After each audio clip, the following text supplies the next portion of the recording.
wealth, fame, power.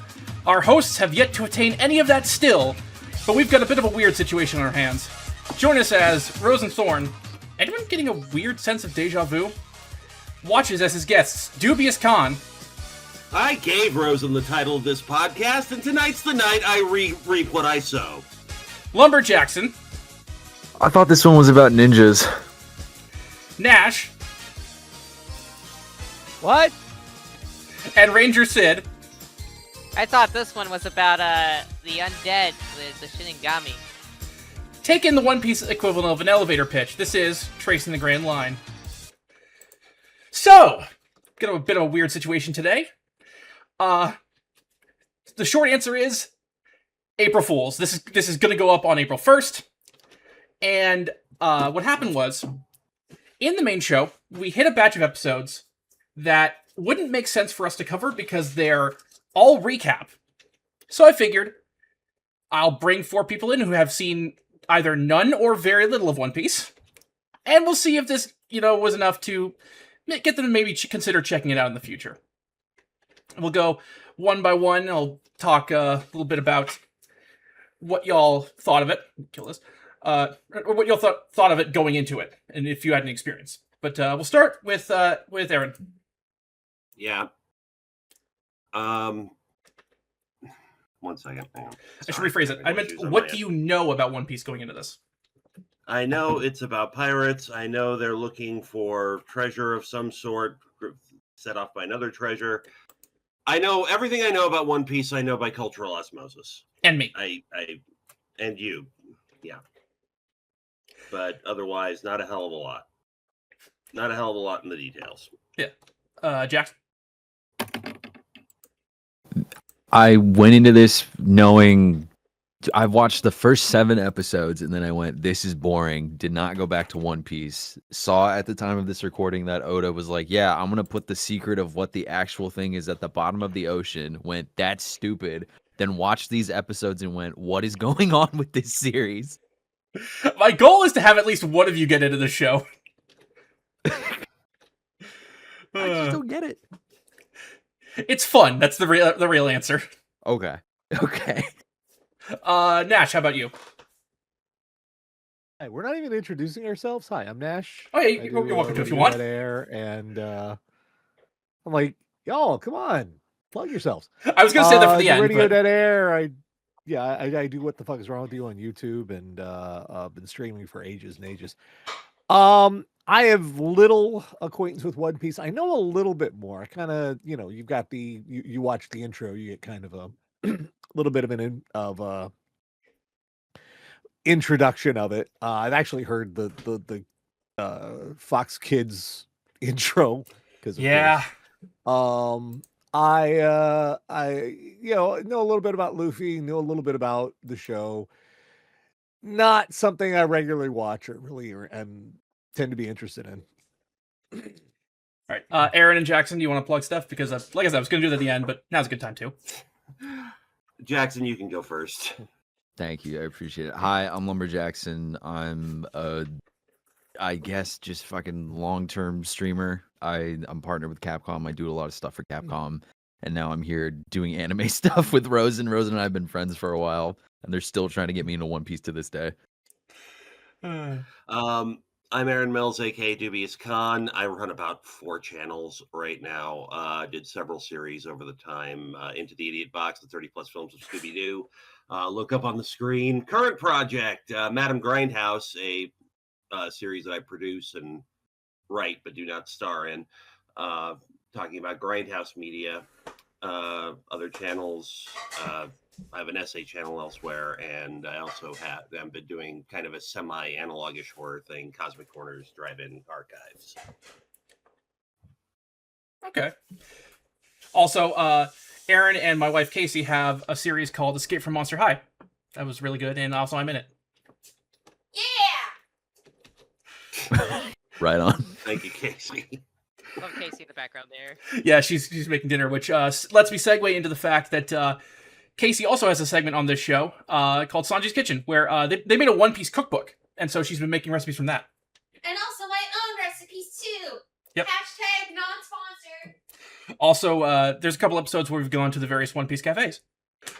Sid, go ahead and plug your stuff and talk about what your experience with One Piece has been. All right. I'm Sid.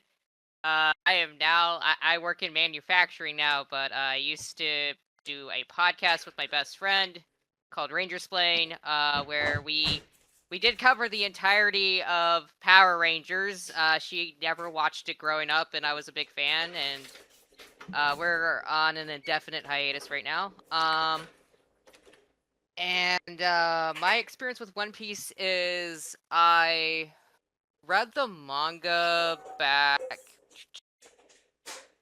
Well, I know my sister was in it when it was starting to come out, because she was always up to date on anime, which I think really says something about her taste at the time, because that was in 1997.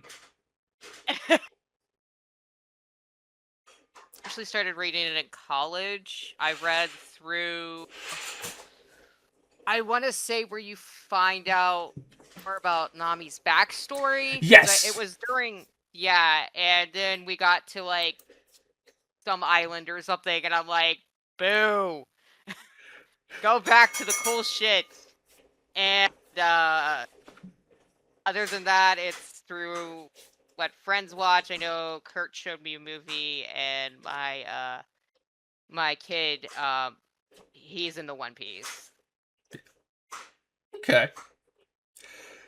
Well, it'll be interesting to see what y'all thought of these episodes, so let's get into them. First off, episode 279, Jump Towards the Falls, Luffy's Feelings.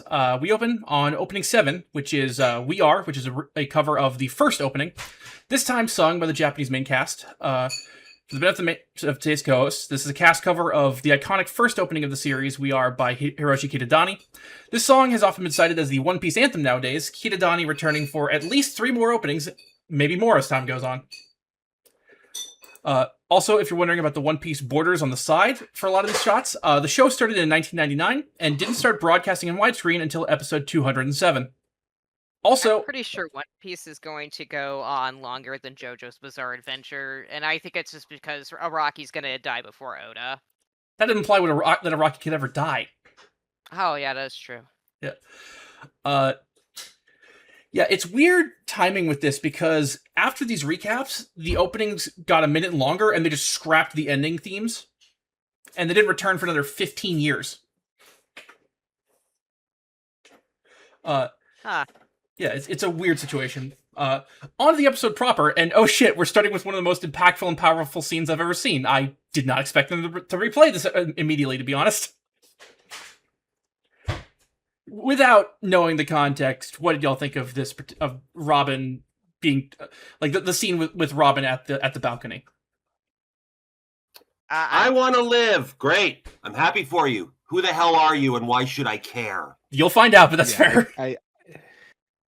I didn't have a lot of context for it, so I'm just like, I'm following along and whatnot. But the most important thing to me is, are these people ever actually going to jump onto the drawbridge? Oh my god, Because yeah. I sat through 5 episodes Yeah. of watching these people attempt to jump onto the damn drawbridge. I was screaming at the screen by the time I was like, can you freaking land? What is happening? And they never do.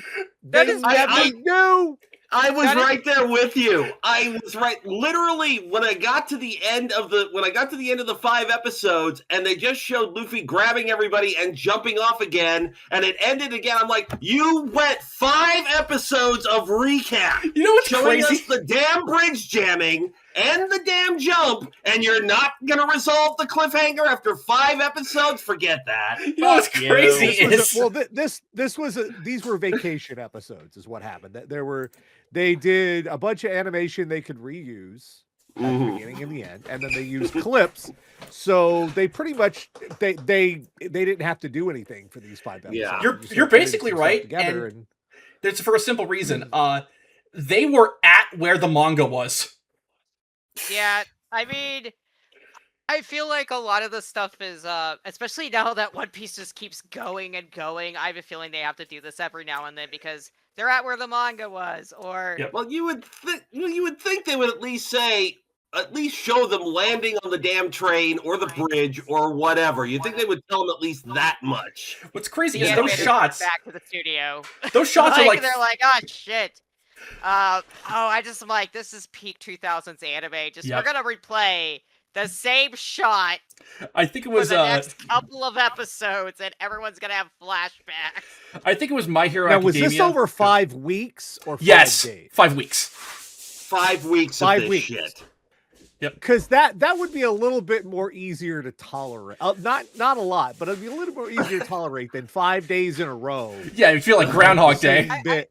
I don't know. As Yeah. a kid, I would be like, get fucking on with it. Oh my god. Right?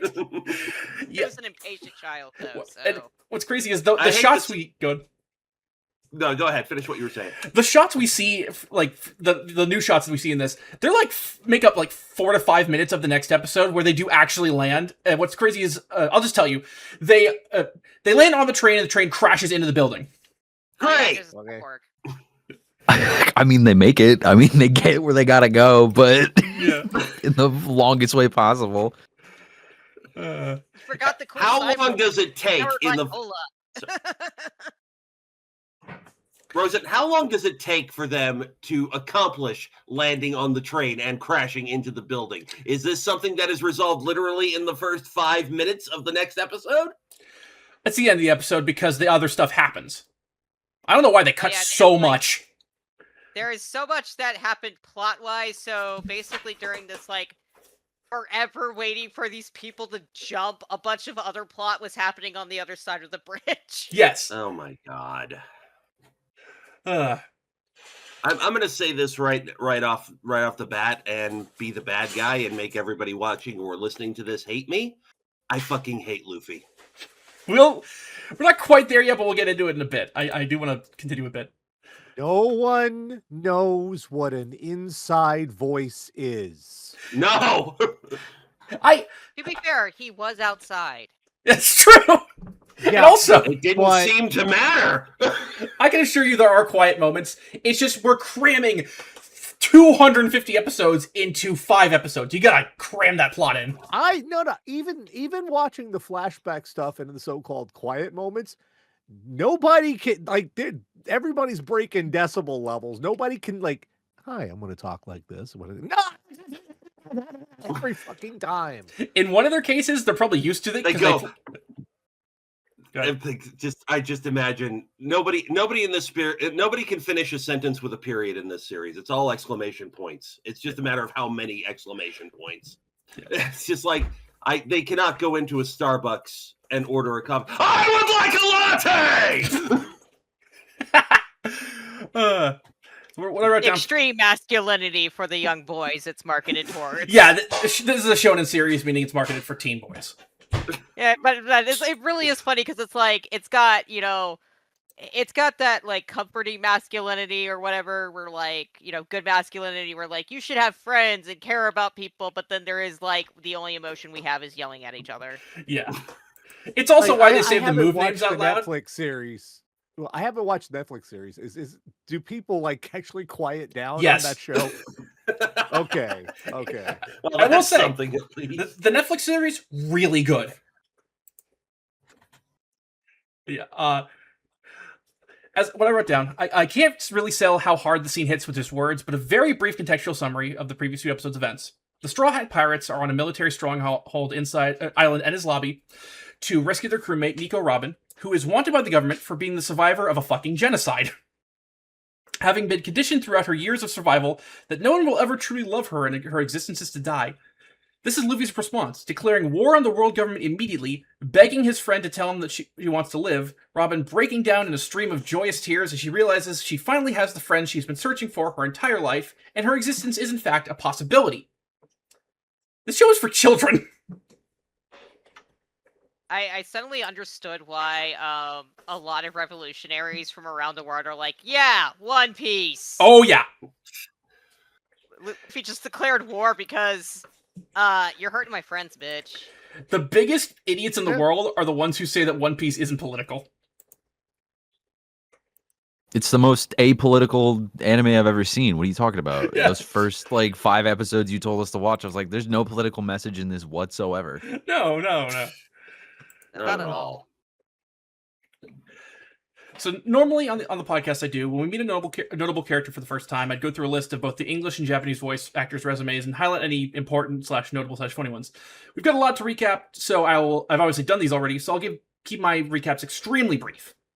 Luffy is played by Colin Clinkenbeard, best known as preteen Gohan in Dragon Ball Z, Riza Hawkeye in Fullmetal Alchemist, Urza Scarlet in Fairy Tail, and Momoya Yorozu in My Hero Academia. In Japanese, it is Mayumi Tanaka, best known as Krillin in Dragon Ball, Koenma in Yu Yu Hakusho, and the delightful Dawn Gobbler Turbo Granny in Dandadan. Now, I have to ask this. Now, I only watched the dub. Yep.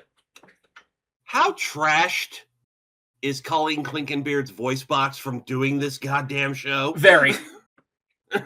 Yeah, I watched the sub. Okay. I mean, either's fine. Yeah, I watched the sub for it too. I didn't get a chance to go to the dub because Rosen got a message from me about Shanks because I was like, "Who is this bitch?" And then it was like, "It's fucking Char Aznable." Yeah. That fucker. Yep. Speaking of that fucker, here's Spandam. Spandam is played by Christopher Corey Smith, who best known as Kitan Botchka in my second favorite anime ever, Gurren Lagann, Tenchi Masaki in Tenchi Muyo, the Joker in Lego Batman, Kunikazu Okamura in Persona 5, and Edward in the criminally underrated Shadows House. Also, I learned when I was researching a different thing today, he's Race Bannon in Mystery Inc. In Japanese, it's Masaya Onosaka, who is Jadeite in Sailor Moon, Vash the Stampede in Trigun, Kid Muscle in Kinnikuman, Leron Littner in Gurren Lagann, Isaac Dion in Baccano, and Jin Shirato in Persona 3. And of course, we have Nico Robin, who's played by Stephanie Young, best known as Olivier Miria Armstrong in Fullmetal Alchemist Brotherhood, Nana Shimura in My Hero Academia, and Sylvia Sherwood in Spy Family. In Japanese, it's Yuriko Yamaguchi, best known as Ritsuko Akagi in Evangelion, Nurse Joy in Pokemon, and Vados in Dragon Ball Super. I'm not gonna lie, it took me a while to recognize Robin, because I'm like, who is this miserable sounding woman? It's like, oh, it's the same voice actress as Ritsuko Akagi. Channeling that kind of same misery, I guess. There was a recent picture of both Robin voices meeting up because young Robin met up with the old Robin. Yeah. You can find it later. And of course, we have to talk about Sniper King, or Soga King in the sub, the legendary hero from Sniper Island, who is totally not the same as Usopp, but he shares a voice. I love Usopp and Soga King. Oh man! And I knew Sid would as well because it wasn't. I sent this to him separately because I knew it wouldn't be covered. So, Soga King's introduction includes a full Kamen Rider style tokusatsu entrance. That's fucking beautiful. Anyway, they're both played by Sonny Strait, best known as Krillin in Dragon Ball, Maze Hughes in Fullmetal Alchemist. Someone's internet just crapped out. Oh, Aaron's. Yep. I'll give her in a minute. Becky had a comment. Let's see. My favorite real life moment related to all this is that when the U.S. Marines were going to have a booth in an anime convention, and people were making jokes about One Piece fans having the opportunity to do the funniest thing if they had a flag at said booth. That's true. Oh my god. Oh my god.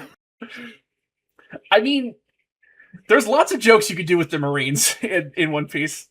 Yeah, I guess while we're filling time, what do we think of the setting of Ennis Lobby? What we see of it?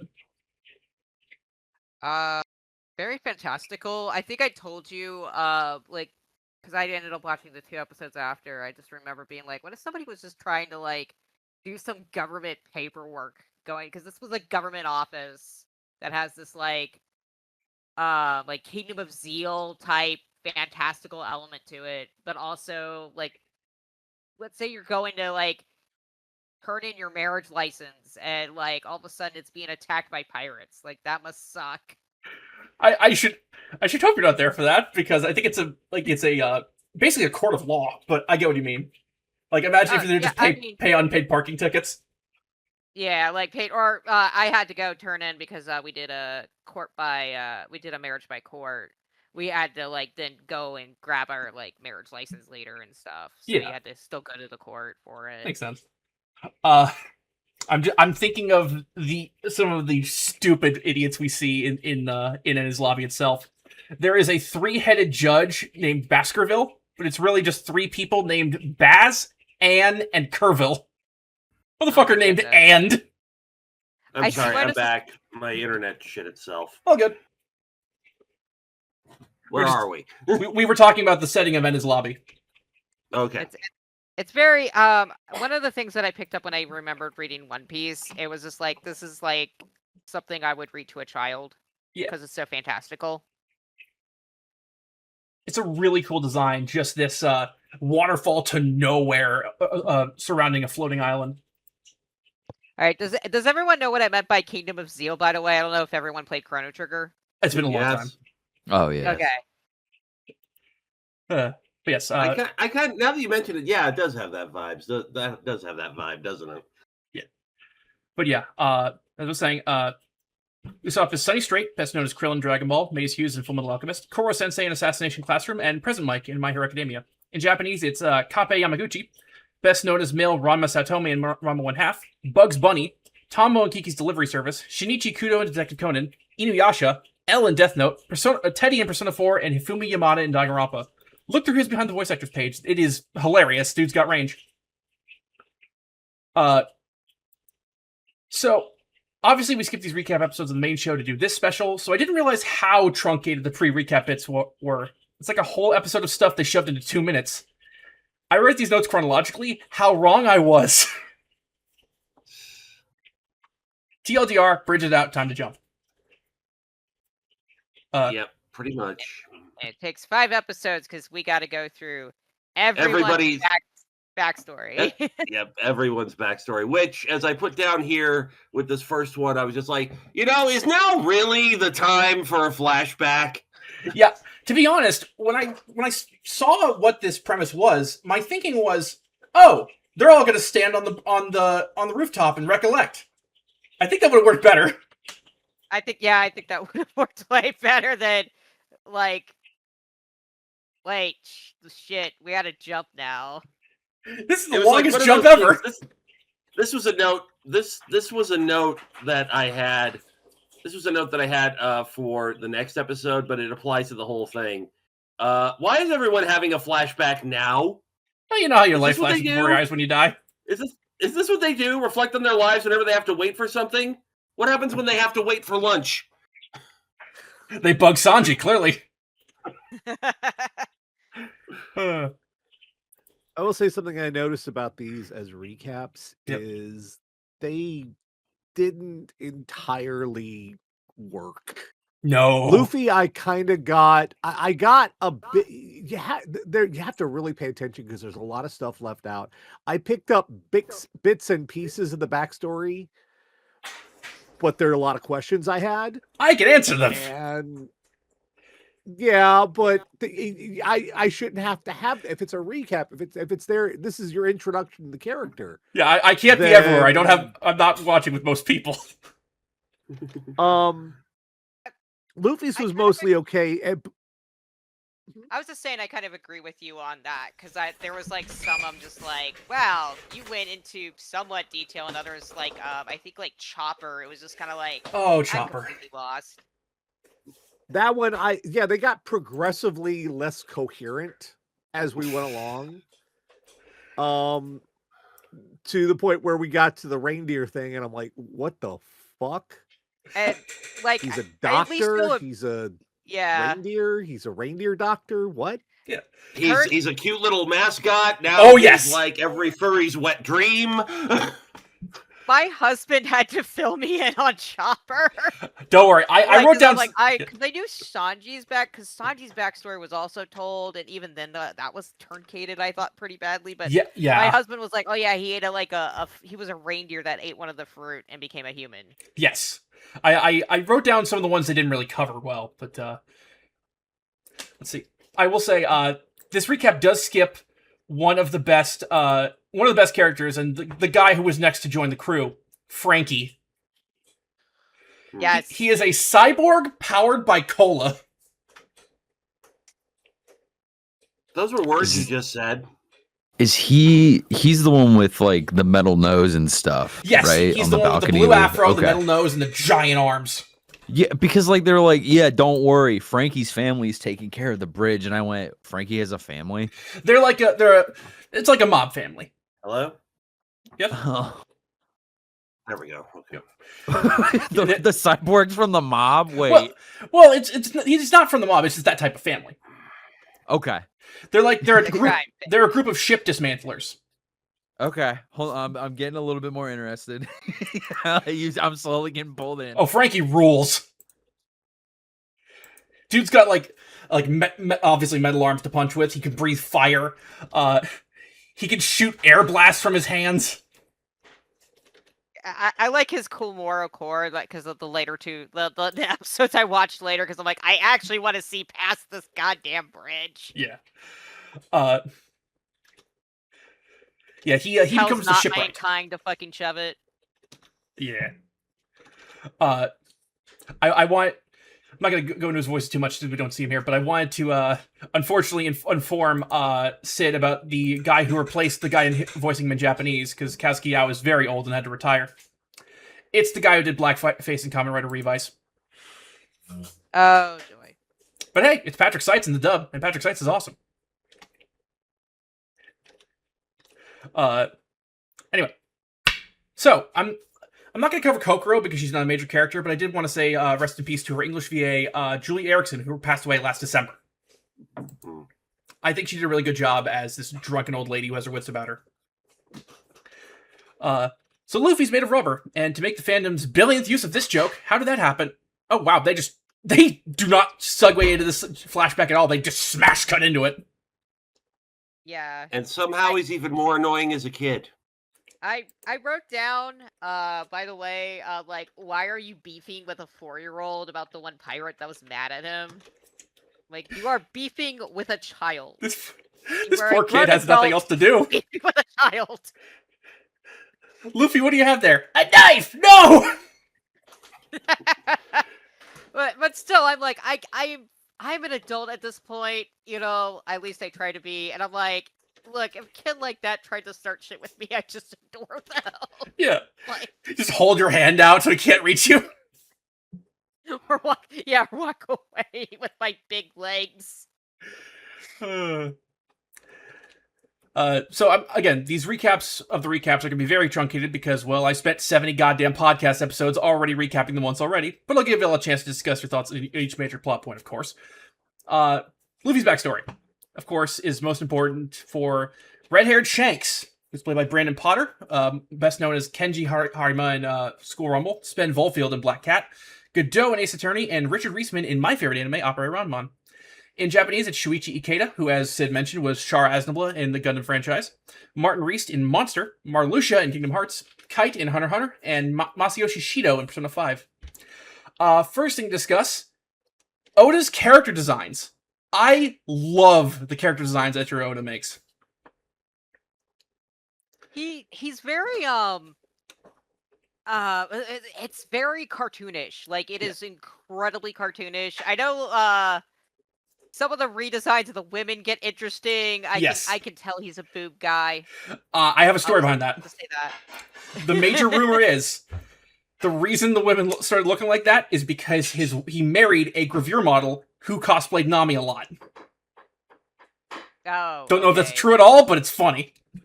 But even prior to that, you can clearly tell he is a boob guy. The waists get real bad.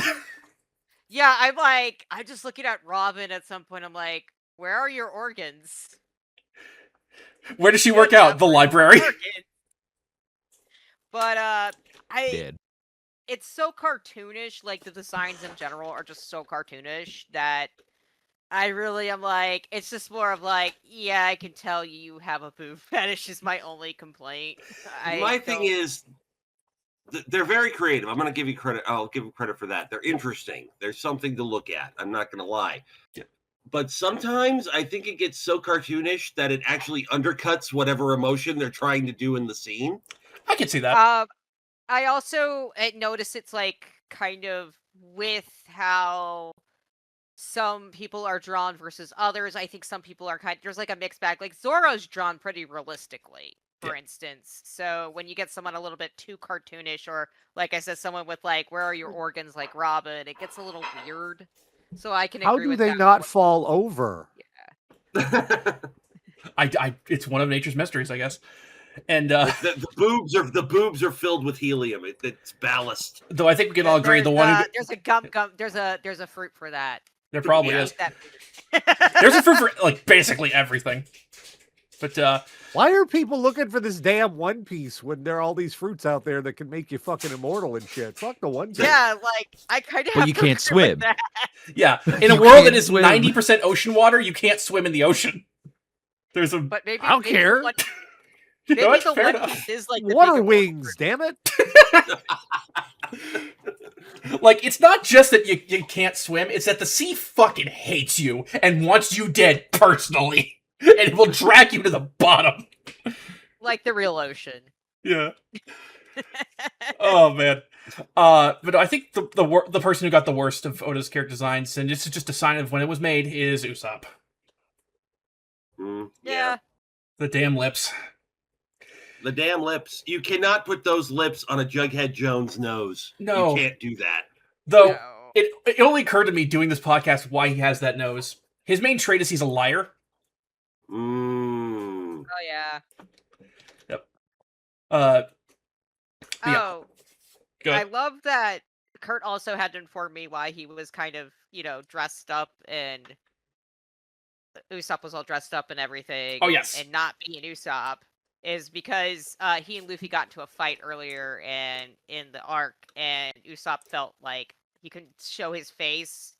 And it's very obvious to everyone else that's Usopp, but Luffy and No. Chopper. Yeah, Luffy and Chopper. Those are the only two who have the childlike wonder Yeah. to believe in Sniper King. Yeah, it's And- like Chopper makes sense. He's an animal, but I'm like, Luffy, He's an animal who's been 15. around for how long? Yeah. I do love the bit where when they ask, where is Sniper Island? It's in your heart. Yes. So highlights of Shanks' crew include first mate Ben Beckman, whose deal I still don't know.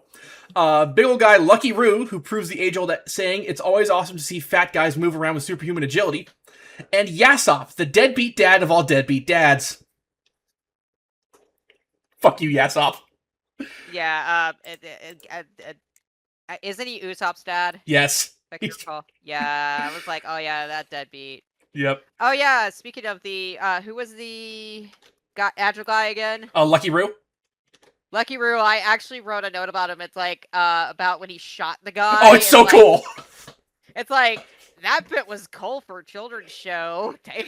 Yeah, like Lucky Roo just sneaking up to a guy and point blank capping him in the head.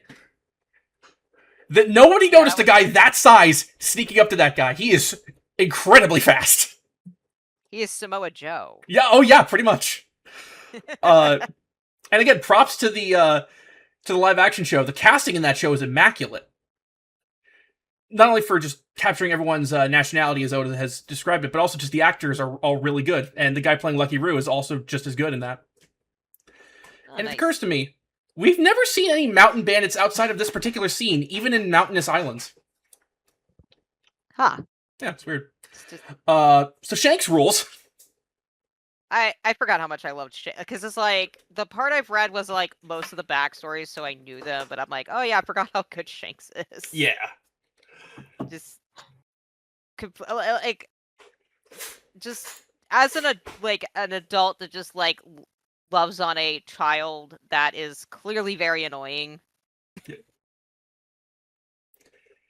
It's clear he takes care of this precocious orphan boy. Yeah, that's what I mean. It's like most people would not give this child the time of day, and here is Shanks just basically like loving on this kid, giving the kid like his, and not even like getting upset, but not too upset over like Luffy eating the fruit that he was gonna sell. It's time to make Isaac's life hell for a month. Isaac, we need an edit of Shanks in the one-armed shirt of "I'm the dad who stepped up." Oh my god, I'd wear that shirt honestly. Hell yeah. Just Shanks on a shirt of "I'm not the stepdad, I'm the dad who stepped up."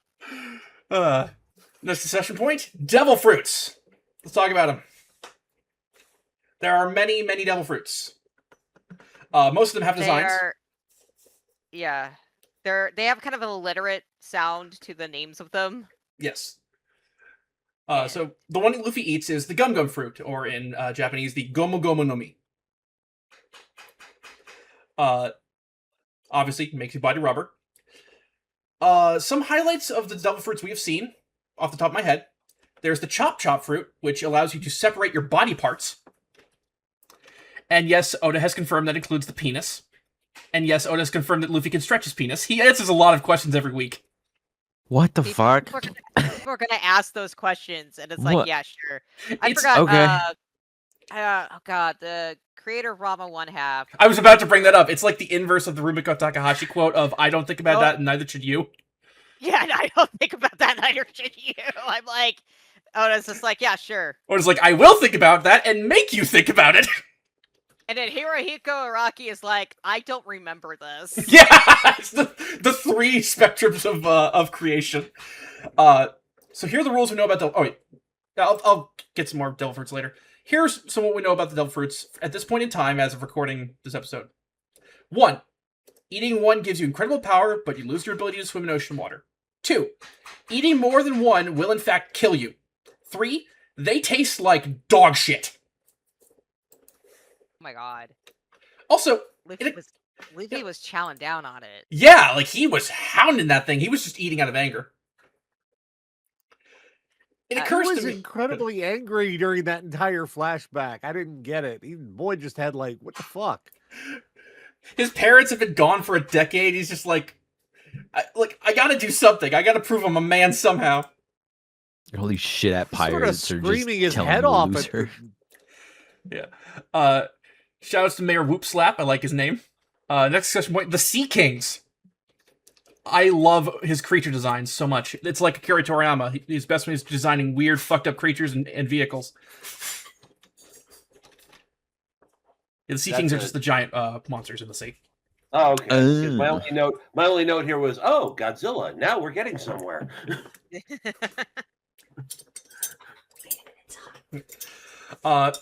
Shanks rules, and I really hope that wasn't his dominant hand. Yeah, that was. I completely forgot he got like that happened to him. And that is You know why... what? Good. No, what's even funnier, I forgot Luffy was that young when he ate the fruit. Yeah. I thought he was a lot older, and I'm like, no, you're like 5. Well, he's a growing boy, clearly. Clearly. His bones are going to stretch. So yes. So this is why Luffy has the hat. How different would this show be if Luffy got Shanks' severed arm as a keepsake? Then it would be Naruto. Yeah. Then it would be Yeah, Naruto. I think it'd be more Naruto at that point. I agree. So normally this is where the ending theme would be, but like I mentioned, the opening they scrapped the endings. So I guess we have little vignettes. This is Chopper Man, which looks to be a Saturday morning cartoon show style show starring 2 crewmates we'll get to later on. It's cute enough, but yeah, they needed to stretch these fuckers out. And it's probably I want around... to say one thing before we get too far into this. The actual ending of the series, just like I guess Luffy doing his big motivational speech. My thought was, yes, very touching. You're falling to your death. That wouldn't be the first time. But it's from what because Kurt was watching with me, Yeah. my husband. He talked about those were like the omakes at the end to stretch out. They might have been like little like extras, like extra omake stuff that Oda did at like here's this extra little story at the end of Gag the volume, comics, yeah. whatever. Yeah. Yeah. Well, while this is cute enough, boy, I gotta imagine this is goddamn insane for y'all. It was basically that whole this is this. My thought was, this is my brain collapsing in on itself as I watch this nonsense. So, what do we think of the Luffy episode? Still hate him. Of all of them, it was probably the most easiest to follow, and that's not saying a lot. It took an effort to understand what was going on. Yeah, I have to agree with Nash. I mean, Yeah, was probably the most coherent of them in terms of like, oh, okay, I see where this is setting up Luffy's backstory, but I can also see if you are not familiar with any of this, you're like, who the fuck are these people? Yep. And why should I care? Yeah. Jackson? It was interesting just because like when Shanks showed up at one, I was like, why is there a redheaded Luffy? That It was dead-eyed stare that confusing. gets me on both their designs. It's just like, do you people blink? Do you Why- ever why was he- blink? Why was he voiced by Char as Noble? Yes. Me the Gundam fan, but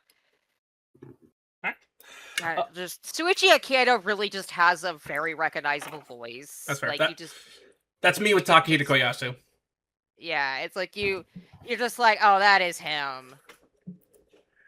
Yeah. And I think that was one of the few times I've seen him play like a good guy. Ah. That's that time. I think he got typecasted a little bit after Char. I'm like, we need a jackass. Again, like Takahito Koyasu with Dio. Yeah. Episode 280. The Ways of Men, Zoro's Technique, Usopp's Dream. And this is where it occurs to me, they're going to use every single bit of this footage they have, huh? Pretty much. I do really like Nami's little comment to Zoro. Looking scary there, Zoro. Roronoa Zoro is played by Chris Sabat, best known as Piccolo and Vegeta in Dragon Ball Z, Kazuma Kuwabara in Yu Yu Hakusho, Alex Louis Armstrong in Fullmetal Alchemist, All Might in My Hero, and like $800 roles, it was very difficult to condense this one. In Japanese, it's Kazuya Nakai, best known as Waka in Final Fantasy X, Mugen in Samurai Champloo, Shinjiro Aragaki in Persona 3, Travis Touchdown in No More Heroes, Mondo Owada in Danganronpa, and the banana-stealing Serpoians in Dandadan. And Nami's played by Lucy Christian, best known as Kaname Chidori in Fullmetal Panic, Yukari Tanizaki in Azumanga Daioh, Tenma Tsukamoto in School Rumble, Honey in Ouran High School, Nagisa Furukawa in Clannad, Ochaka Uraraka in My Hero Academia, and Queen Hilling in Ranking of Kings. In Japanese, it's Akemi Okamura, best known as Belle Dandy in Oh My Goddess, Riza Koizumi in Lovely Complex, and Mayaya in Princess Jellyfish. And immediately into the Zoro stuff. The super condensed version of his backstory is that, as a kid, Zoro befriended his swordmaster's daughter, Kuina, who he could never beat. She was held back because of sexism, and as the two were planning to run away together and become the best sword duo ever, she died falling down the stairs. This has led to the meme of the most powerful enemy in One Piece, Down D Stairs. It's Jesus. it sounds like the Olympic Committee. If for kind of a little bit of the lore here about that, there's been a lot, particularly skeet shooting, clay shooting, I think, that were original intergender for the Olympics until a woman won the gold medal, and then they're like, oh no, we're gonna suddenly have two different fields, men and women. Goody. Yeah. Because apparently, a woman being a better sharpshooter means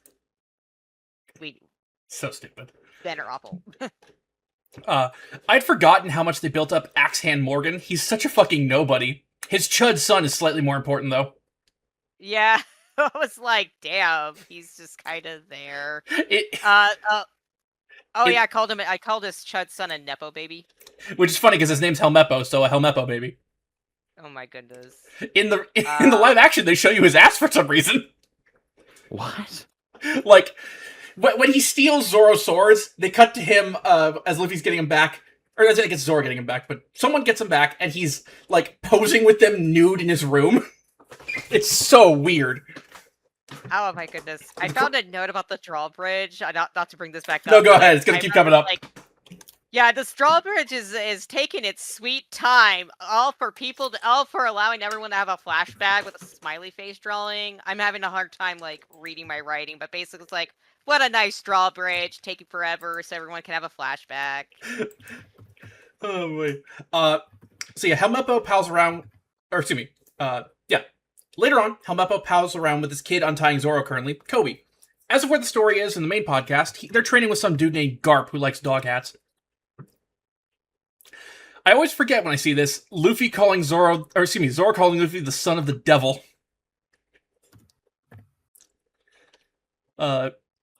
Let's talk about Zoro's Santoryu, the 3-sword style.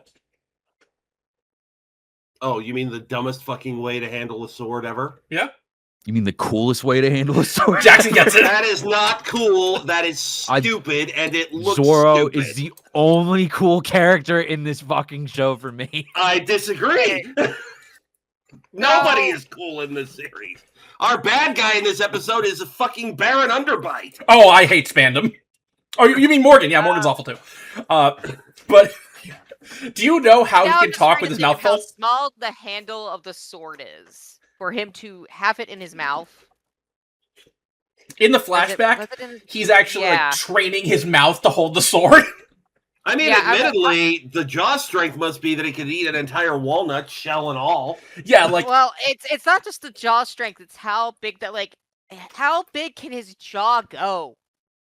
Because like What that a jaw sword, do? like, yeah, it's like, are All you right, you now, part and- snake? Yeah. Now we're getting into vor. Okay. See, I didn't. I would go somewhere else with that. I was just like, because a sword handle is built for like a human adult hand to hold, Yeah. and like two-handed and stuff, and it's like you can't fit your fist in your mouth. What the fuck, dude? Zoro's just like, All maybe right, you let me can't. get into the other thing So about cool. this. Let me get That's into the what other thing somebody about should ask Oda next time. Is just how much can he unhinge his mouth? Go ahead, Aaron. disconnect it like a rattlesnake. I don't know. No, let me get into the one thing that really annoys me, and this is not endemic to just this show. This is a lot of anime in general, especially from this general era. Mhm. Luffy and Zoro sit there. They have a lengthy conversation. The bad guys have guns. They could have shot them 3 times over. True. Though Luffy could block it, but I get what you mean. I will say in defense of Sailor Moon, with the transformation sequences, those are instantaneous. We just get a special splash. But what you point out is just something that really is funny. It's like, here are these people just having a conversation. They're Talking. not transforming. They're not doing anything that would look like a flash of light. They're just fucking talking. Talking is a free Mm. action. Yeah, it's like, wow, the bad guys are so polite. Let's finish Excuse me. talking before we open fire. Yes. And there's Morgan's Nepo baby Helmeppo. The shot of him with the gun is one of the more infamous changes 4Kids Entertainment made when they dubbed the first few arcs. And no, we're not going to go on that because I dealt with over 100 episodes of their dumbass changes. I did my time already. They changed it from a gun to a trigger-released hammer. Huh. Uh-huh. Which, it's so dumb. Which admittedly, That's is not something that looks out of place. Nah, it only looks out of place with the shading. that's true. Yeah. But this is definitely a weapon I could believe exists in this world. Yeah, it fits thematically. It's just a very bad edit. Yeah. That looks like someone's shit post they like photoshopped. And now to Usopp's introduction. I know the lips are extremely unfortunate, as if I made a deal with a Jin to fix it. The further the series goes, the more melanin he loses, but he keeps the damn lips. Mm. He's whiter than Luffy now. And Let's once talk- again, we get into... Sorry, go ahead. No, go ahead. I didn't have a point. No, I just realized I have absolutely no context for what this note is. Fair enough. Usopp's main thing is he is a coward, but steps up when the time counts. I really like it. Usopp has an unfortunate character design in a lot of ways, but yeah, my note always on Usopp is the patron saint of fake it till you make it. Yep. Like he is a bluff skill 1,000. Also, he's an expert marksman. Like he's landing all these amazing shots with a slingshot. he's also, I think, the brain, mostly the brains of the crew, because they kind of need some brains. Yeah, like he makes weapons for the crew and stuff. Yeah, He's also the crew's artist, having designed the Jolly engineer Roger. artist. You know, yeah. Let's face it, that crew needs some brains. Yeah, I mean, we got Nami and Usopp and Robin. That's about it. Yep. Well, Chopper, he has some medical knowledge. Yep. Chopper is very sweet and has the knowledge in one specific thing. I hate to use this comparison, but it's like Ben Carson is a very well-known pediatric neurosurgeon, or to be more topical, like Dr. Oz as a heart surgeon, very knowledgeable. In fact, he's patented so much. Don't you compare now, and he's so fucking stupid. Don't you compare Chopper to Dr. Oz? No, he is way better. No, than it's Tumor. yeah. Chopper doesn't seem like an comparisons. idiot. Chopper just wants to help people. Yeah, Chopper just wants to help people. It has the knowledge to help people. Yeah. It is actually sweet and doesn't say, hey, vaccines are bullshit or something. They actually, when COVID happened, they had some PSAs with the Straw Hats, and Chopper was just like, please stay inside and wash your hands, please. Aww. Yeah. TLDR on Kaya.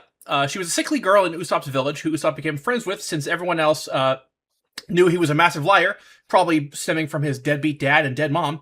And because her family's rich, as a reward for saving her, the Straw Hats are given their ship, the Going Merry, named after her butler. Surely nothing bad will happen to this ship. I always forget that Usopp calls Luffy antisocial right before joining. Oh my god. Then we get the second of these little gag manga endings. This one is just kind of talking about the various tropes of the crew, or at least the East Blue Five. Luffy eats a lot. Like, he makes Goku look like Twiggy. It was just one of those things where I looked at it and I'm like, are we actually recapping the recap in the parody? Yeah, oh boy. It's not funny.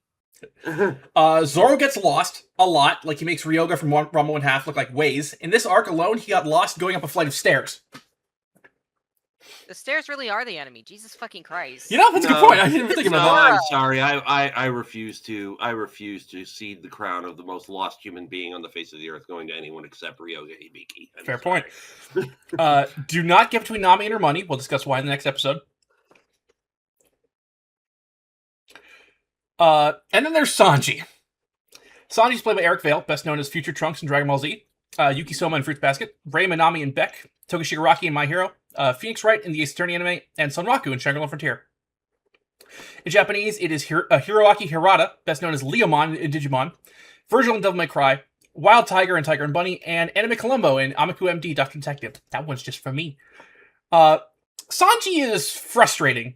He's an incredible cook, and his motivation of wanting to find the All Blue, a legendary part of the sea that has sea life from all four quadrants of the ocean on this planet made of 90% water, is really fascinating. He's a great fighter, has a fun rival dynamic with Zoro. Unfortunately, dude is one of the most annoying perverts out there. On a level like Master Roshi, or, okay, not as bad as Hapasai, but nothing's as bad as Hapasai. I don't think anybody could be as bad as Hapasai. Nope. It's funny, you don't really get that with any of the flashbacks with him, because they mainly focus on his, like, on the good parts of, yeah, getting lost and all that. Yeah. But they hit it hard in the gag manga parts. So what do we think of the Zoro and Usopp episode? I don't care. I'm sorry.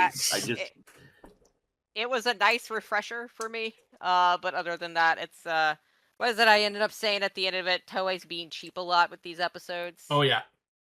Like, I cannot take either character seriously. I'm sorry. Usopp's character design is ridiculous, as I've already mentioned, the Jughead Jones nose. And Zoro's fighting technique just makes me go, this is so dumb. I'm sorry. It's just... Is that's the three sword style? Yes. Yeah. Mm-hmm. Yeah. What? Mm-hmm. What? Mm-hmm.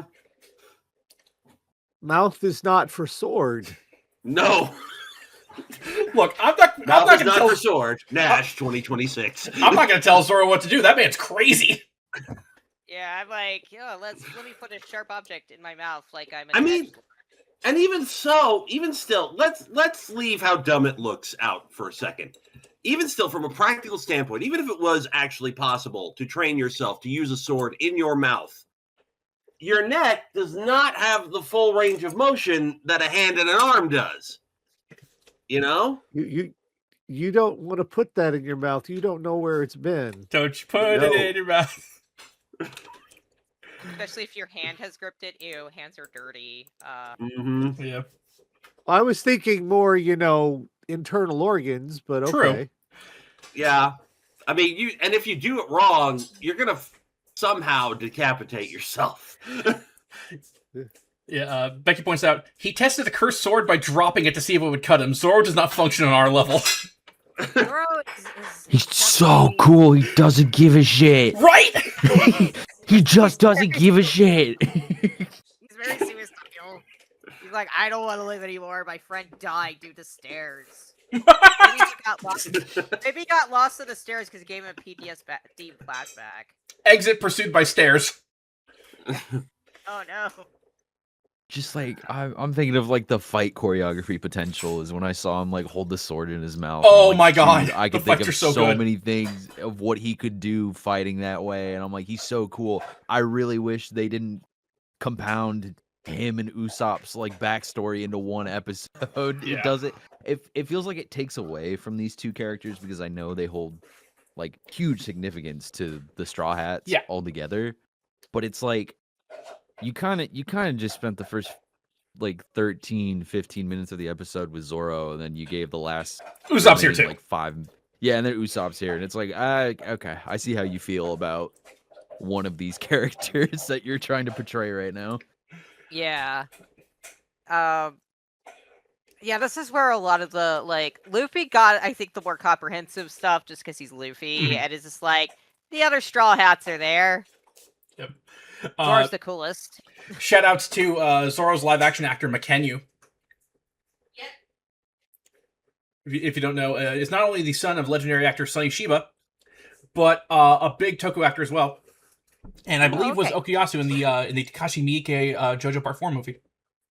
Oh, shit. cool. Yep. All right. Yeah. No, I had a thought and it went away. Fair. All right. Episode 281. A bond of friendship woven by tears. Nami's world map. Looks like this is the Nami and this episode. is where So- this was where my note right at the beginning. I'm like, oh God, we are going to get this damn bridge bit in every episode. We are. Toei is just truly cheap. Mm-hmm. And so this is the note I put in here. I get this probably aired in the pre-DVD era, so recapping the situation every episode is probably necessary for anyone who missed the last one because I figured it was weekly, not daily. But when you're binging it, it's like, yes, we know, moving on. Oh yeah, it's hell binging it. They couldn't have accounted for that in 2007, but you know. I know. That's why I'm a little bit. I'm not as angry or annoyed by that as I would normally be because I'm like, okay, this was broadcast on TV. It was probably weekly. People miss episodes. All right, fair enough. Let's move. Just fast forward, you know.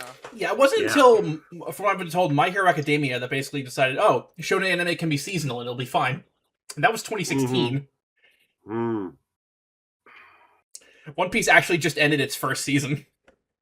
I'm not kidding. They actually put season 1 is over. What? I know. Huh? I know. I remember seeing that in there. How many episodes did that wind up? I'm checking now. Wait, is it like? Oh my god! Is there 1,000 episodes? 1,145. Season 1, ladies and gentlemen. It's so funny. From 1999. Jackson, have you ever seen that video Devon made of like how many episodes of One Piece, Detective Conan, and Shin-Chan? Yeah, and like I need to give context for this. When I watched 279 and 280 in my living room, and I put it on, and my friend Alfred is here, and Alfred was like, "Oh, you're gonna watch those for the One Piece thing you're doing?" I'm like, "Yeah," and I I put on 279, and they went, "Oh, I'm not watching this," I know you go, and walked out. And I was like, "What are you doing?" That's so fucking funny. And then they're like, "You do realize you can skip this, right?" I'm like, "No, this is what we're talking about on the episode, so I have to watch these." And they're like, "Okay, I'm gonna link you something after you watch all these." And then they sent me here's the guide of how to watch One Piece One without all Pace? the filler episodes. Yeah, One Pace. They're like, "Here, use this." I will And say, it eliminates like a majority of the episode.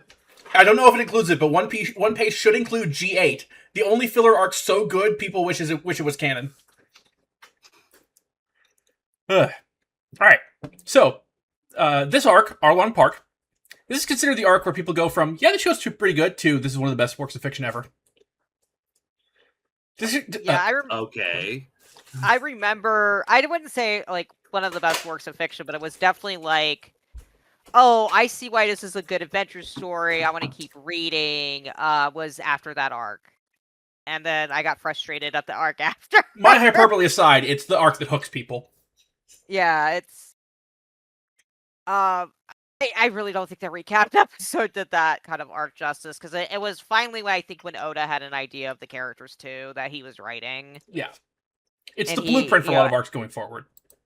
Yeah, and it's, everyone kind of feels like they have a place and they're not just there or being. I could see why people can find Luffy annoying. I love Luffy, but I could see why people find him annoying when you first start watching or reading it. Here's the thing that this is a structural thing. Yeah. Okay. This is a structural thing.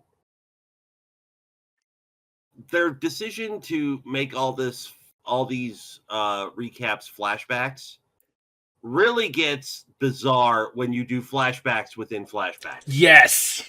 Within flashbacks. Yep. Which, from a writing perspective, is like one of the biggest no-nos ever because it's confusing. Mm-hmm.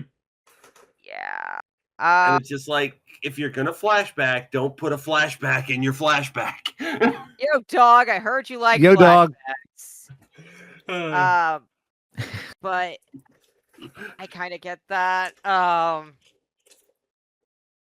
and it went away, but I think it was something about kind of that flat. No, finally remembered it.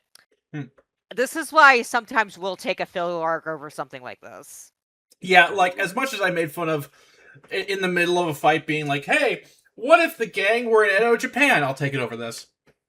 Yeah, it's like a filler arc, like, it's a story. Sometimes it might be over in like 4 episodes and you're done. Sometimes it's good. Sometimes it's horrible, but at least it's doing something with the characters and like, all right, we're on top of something and we're flashing back, and now somebody's having a flashback in their flashback. Yeah. If we've made a lot of Ranma 1/2 comparisons so far, but let me make another one to the original 89 anime. At least, given the format of that series, whenever they did filler, it was really easy to just do Villain of the Week episodes rather than, I believe there's only actually one actual recap episode in the entire series, and that was like right at the end of the first season. Oh yeah, I remember that. I'm old. Yeah. And if I may lodge another complaint at anime in general these days, because again, this is not what I'm about to say is not endemic specifically to One Piece, but there is a tendency in modern translations and adaptations and whatnot to reiterate exposition we just heard. Yep. It's like somebody says, well, there's this and this and this. And then it's like, there's this, this, and this. And then all of a sudden in the very next scene, hey, did you hear this, this, and this? It's like, yeah, 30 seconds ago. Is it more accurate to the original language? Probably, but it doesn't scan well. Yeah. Delving a bit into Nami's past, Nami and her sister Nojiko were found as orphans in a burning town by Bellmare, a marine. Bellmare took them to Kokoyashi village to live peacefully while farming tangerines, hence why Nami likes them so much. When one day Arlong and his crew of fishman pirates... What's up? No, okay. One day, Arlong and his crew of fishman pirates strolled into town, beginning to extort the villagers for their lives. Bellmare could only afford to save 2 of them, so she chose to sacrifice herself to save Nami and Nojiko. And she was killed in front of those 2. Ouch. Nami then struck a deal with Arlong, which is what we see here. What? How, do fishmen pirates just happen, or is this another fruit? No, fishmen are a thing. That okay? So that just happens. Yeah. There's also giants. As we see later. I think what's a best way to kind of digest the world of One Piece is just think of it like a fantastical bedtime story. Yeah. And it's like, it's just there. Okay, whatever.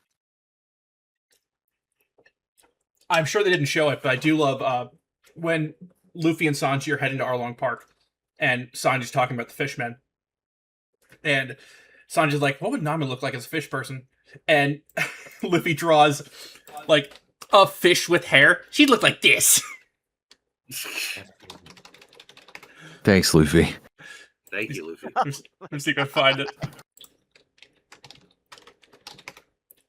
Yeah, I found it. Oh my god. Not save, copy. There you go. That is Oh, she's beautiful. Sanji's reaction is, tear that up and die! I think it's this firmly establishes that Luffy does not know what sex is. Oh yeah, no. He's more ace than his own brother.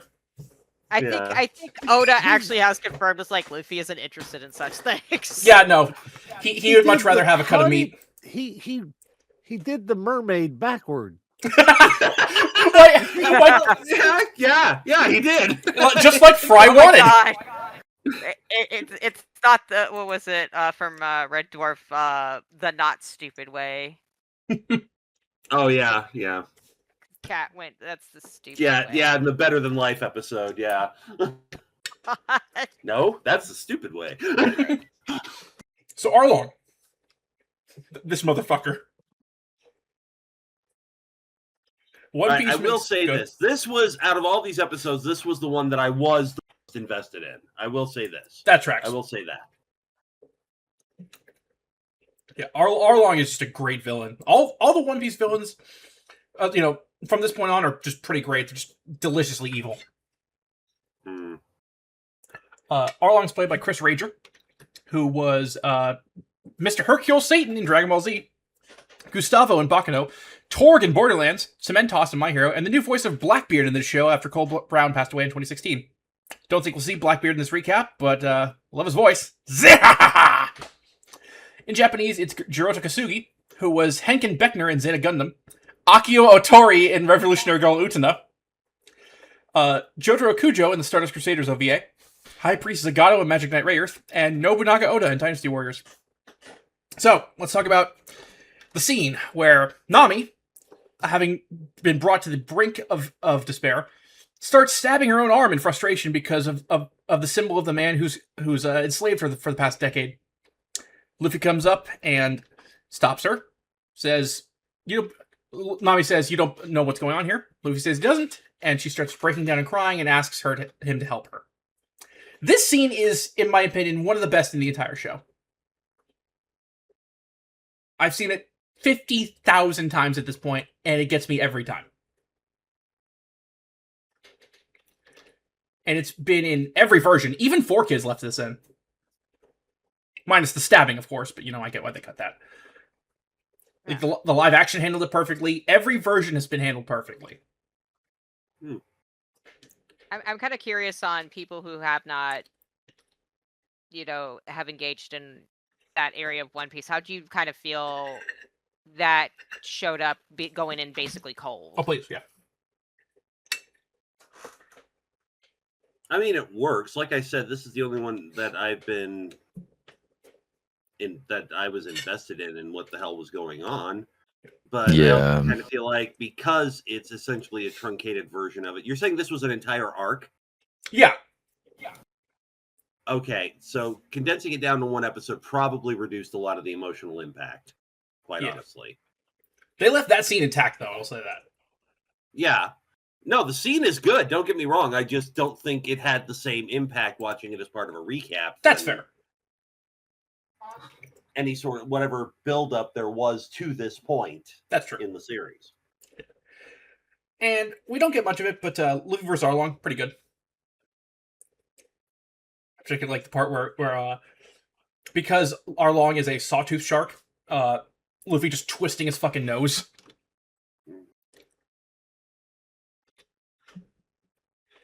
And then we get the, in my opinion, weirdest of the of the ending bits. Having all the characters talk like Linda Richmond from Coffee Talk. Yeah, what was up with that? Let me backtrack for just a second. I think one of the other problems that I'm having with Luffy as a character is all the shouting. Yep. Like, basically, we had this big emotional scene, and it's immediately undercut by Luffy screaming his head off. And I'm like, no. It's just weird. I don't know. It's everything. It's everything. I have to go to the orthodontist on Wednesday. Luffy I feels mean, so as I put this in here. Does anyone just shut up in this series, or use a comma, or a sentence with less than 14 words? I don't think so. No, probably not. But yeah. My next note was a devil fruit is neither a devil nor a fruit. Discuss. No, I refuse. It occurred to me writing that it's not a fruit. It doesn't have seeds. It's just a thing. Yeah, pretty much. Yeah. They just call it a fruit because they probably just found it growing somewhere and they went, "Yep, that's a fruit." I'm sure Probably Isaac. the closest thing they could think of as to what the hell it actually is. I'm sure Isaac is correcting me in the comments right now, or in the edit right now. Yeah, probably. I mean, it's just kind of there as just part of the fantastical element. And when I say kind of looking at One Piece as fantastical, it's like that doesn't mean like you can, I'm trying to sway anybody if you're not interested or No, whatever. it just it's makes just more sense. of like it's just more of like, oh, that's how it makes that can make sense in the world, in some ways. Like it's just pulled out of the ass, fantastical, or there might Maybe be also it's a tumor. Yeah, It's not Or a there might be- tumor. it's not a tumor. Or there's like more to it.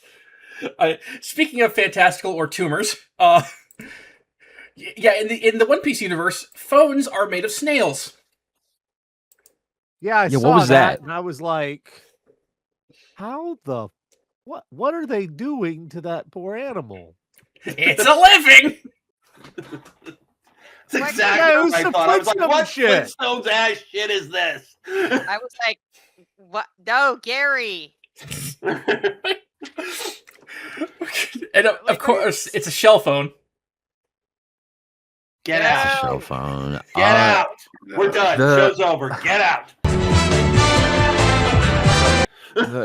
Hold on, I want to keep talking about the Arlong fight. I feel like I watched these dubbed, and Yeah. like after the fight, I was like, wow, that was really cool and impactful. And Luffy like jumping out of the rubble and like the light shining down, like breathing heavy, and then screaming, "I'll always be your friend!" And the flashback ending with Nami just going, "Yeah," and then it just ends.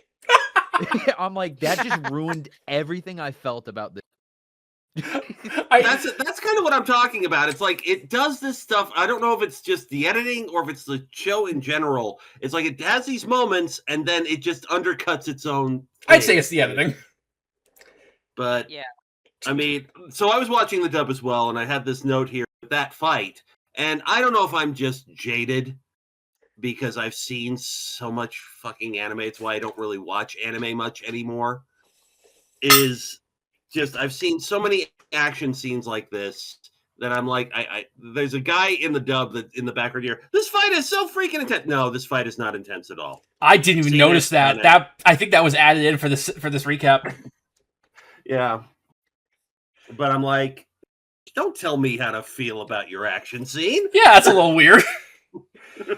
But, any other thoughts on this episode?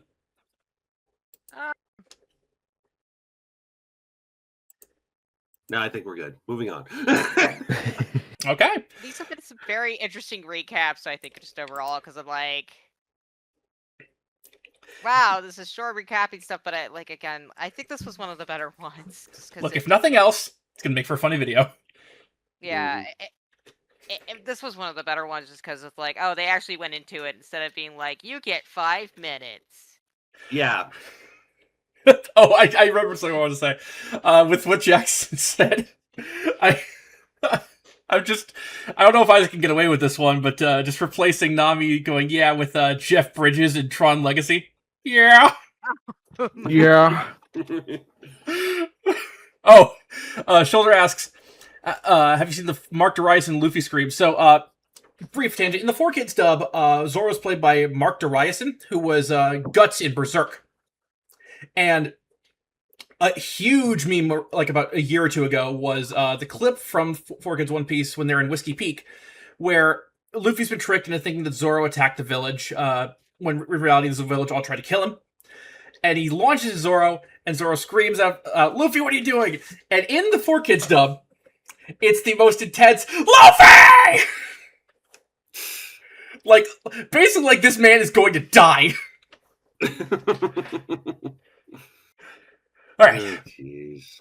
282. Parting builds a man's character, Sanji and Chopper. Enough of the goddamn bridge! Even I'm at this point.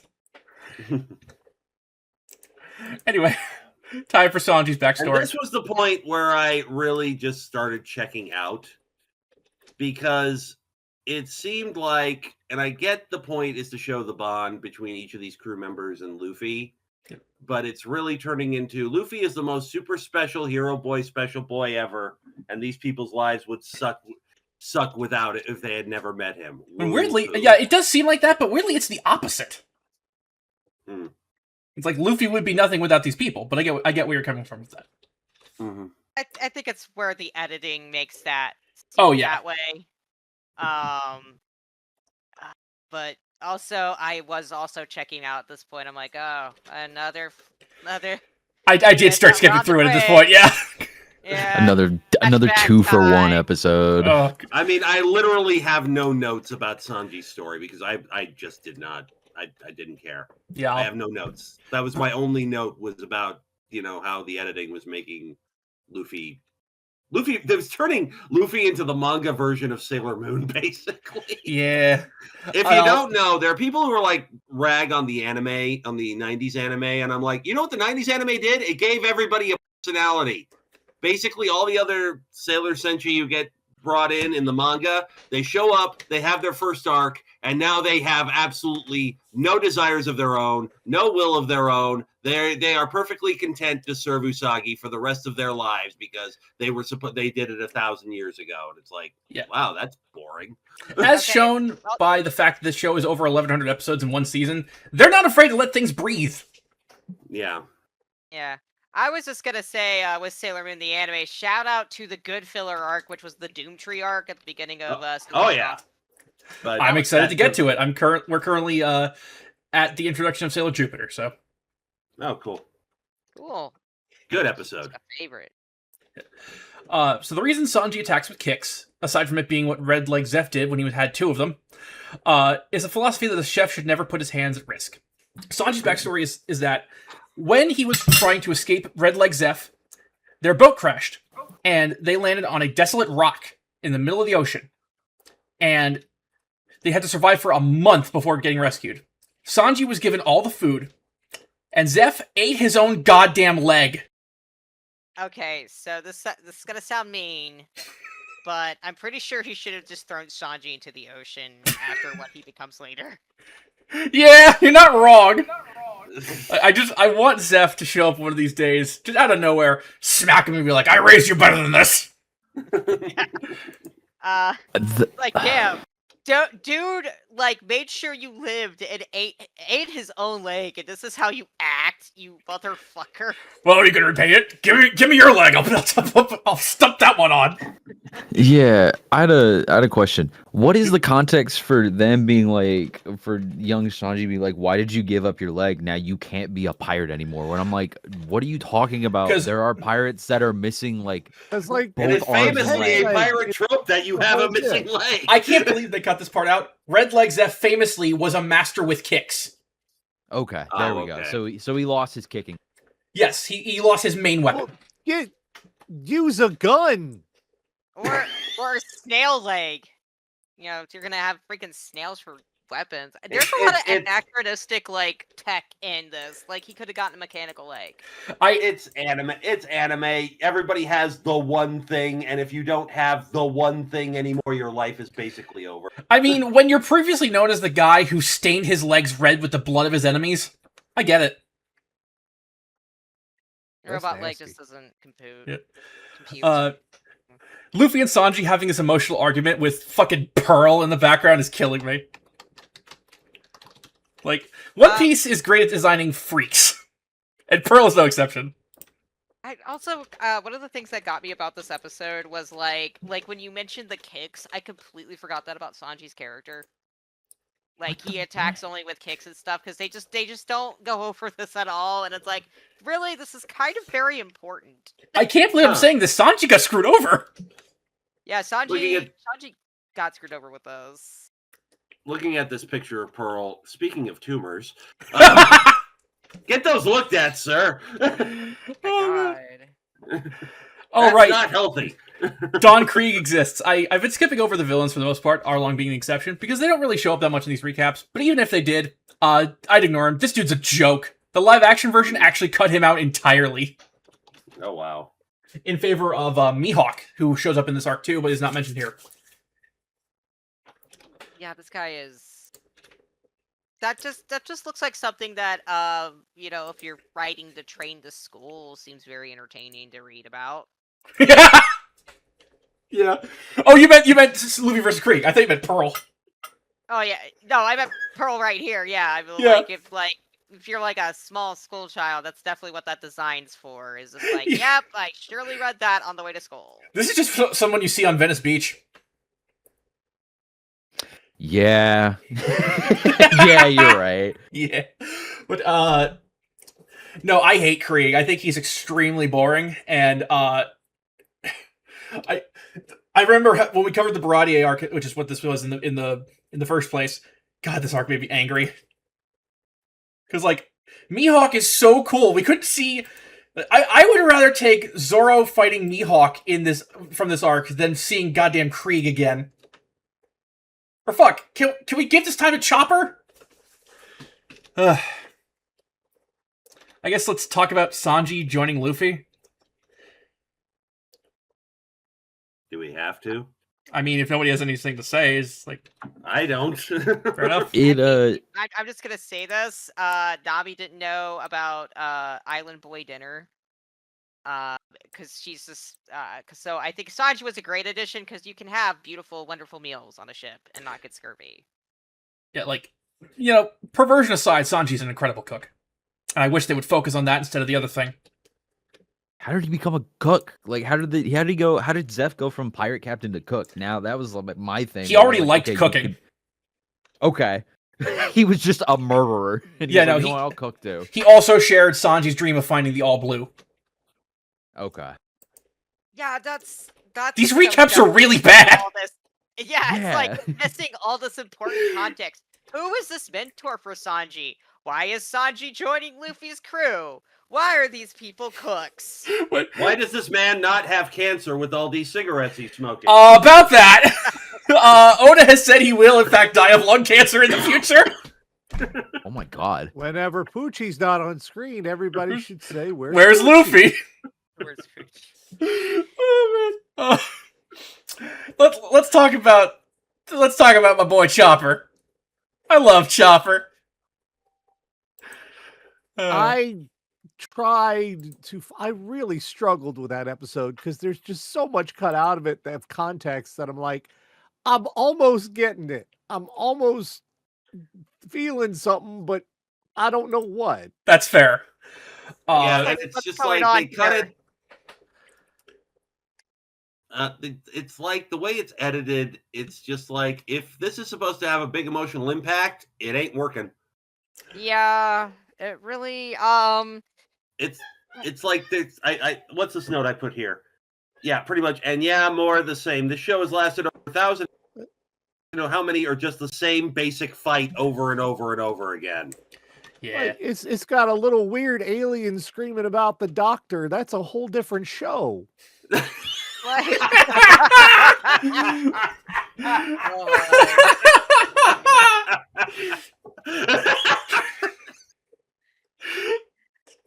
Yes. Yeah, you're not wrong. This is, I think, the worst of them, just because of, like, I had to turn to my husband and be like, what's going on? They I cut do out not all the understand. important shit. But I Chopper's cute. I Cute and write marketable. Oh, you It's have, like, you, it's like yeah, he's cute extremely. and marketable. That's all we care about. I had to write 2 full paragraphs for this shit. This is supposed to be my day off. Tony Chopper is played by Brina Palencia, best known as Rei Ayanami in the Evangelion movies, CL Phantom Hive and Black Butler, Juliet Capulet in Romeo Cross Juliet, Moxie in Borderlands, Aihibara in Detective Conan, Hollow in Spice and Wolf, and Juvia Loxer in Fairy Tale. In Japanese, it's Ikaue Otani, who I guarantee all of you have heard at some point because she's Pikachu. She's also Who? some little green rat named. I don't know what you're. What the hell? I don't know what you're talking about. I don't watch Spanish cartoons. So you know the little yellow Christmas rat. She's also Fievel? no, that's the little yellow Hanukkah rat. Wait, isn't that the one that was voiced by Vincent Price? Is that the one we're talking about? She's also Mitsuhiko Tsuburaya in Detective Conan, the title character in Zatch Bell, Morgana in Persona 5, and Vivi in Final Fantasy. Chopper's backstory, and I can't believe they cut this in favor of goddamn Krieg, is heartbreaking. As a baby reindeer, he was ostracized from his herd for having a blue nose, and at one point, while he was separated from the group, he ate the human. Are you fucking kidding me? His birthday is Christmas. They're not subtle about it. He's fucking Rudolph believe the he's Blue-Nosed Reindeer. Legally distinct from Rudolph. Legally distinct. I believe Eli's intro quote when we started covering Chopper is, Chopper, the blue-nosed reindeer, had a very messed up life. Also, he's legally distinct on the fact that he has ripping muscles for some reason. Well, the reason is he ate the human fruit, making him feel othered in both reindeer and human circles. Hooray! I'm sorry, hang on. The human fruit? Yes, and no, I don't know what would happen if a human ate it. I guess they'd be more human than human. More human than human. More human than human. And They get like there's ant strength. There is somebody with a farm that's got animals on one side and that fruit on the other, and they're doing bad things. Yeah, it's run by Anton Moreau. That's who runs that. Oh. But yeah, the only one who treated him as an equal was his mentor, Dr. Hiroluk, who was already terminal. Chopper tried to help him by getting him a mushroom found in his medical books with a skull and crossbones next to it, as Hiroluk had taught him that the skull and crossbones flag was the symbol of life and freedom. This, of course, poisoned Hiroluk even more. So in Hiroluk's final moments, he approached the tyrannical King Wapple, gave him a speech about how one only truly dies when they're forgotten, then blew himself the fuck up to protest the king's bogarting of all the doctors in the country. Yes, the Drum Island arc can be read as a scathing takedown of the U.S. healthcare system with some interpretation. Wait a minute, I'm sorry. What was the king doctor's name again? It was Dr. Hiroluk and King Wapple. Wapple. Yeah. W-A-P-P-L-E? W-A-P-O-L. P-O-L, okay. Okay, cool, because you said it so fast, I thought you were saying waffle. And No, I'm like, Casey what? makes the same Did I mistake. get that correct? Or Casey only calls him that out of disrespect. Because in this show, it is not unlikely that there is some waffle-themed... This is him, by the way. this. He ate the munch fruit. He can eat anything. And does. I hate him. And kind of love him at the same time. There's a floor monster. I hate it. Yeah. Everyone wanted him to be played by Danny DeVito. Nash, here's where the vor was. There you This go. is where the vor is right here. Oh, Okay. my God. I feel like I can never escape war jokes. Oh, according to the chat, Oda did answer what happened if a human ate the human fruit. They would just lose the ability to swim and nothing else. That's the worst outcome. Worst superpower ever. It's like the stands in JoJo that just kill you. What if it just like cured your depression or something? Like just made you just cured that. The Prozac fruit.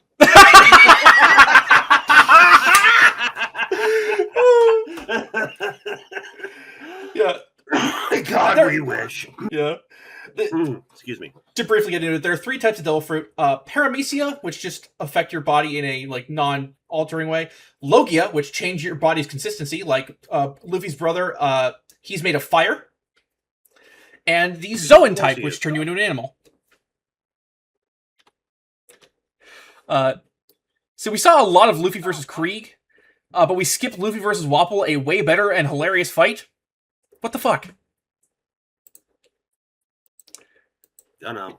It's where I got the noise I play whenever I enter a call, because at one point, Luffy and Nami are arguing in the fight, and Wapple, just being jealous that he's being ignored, goes, Hello, I'm still here.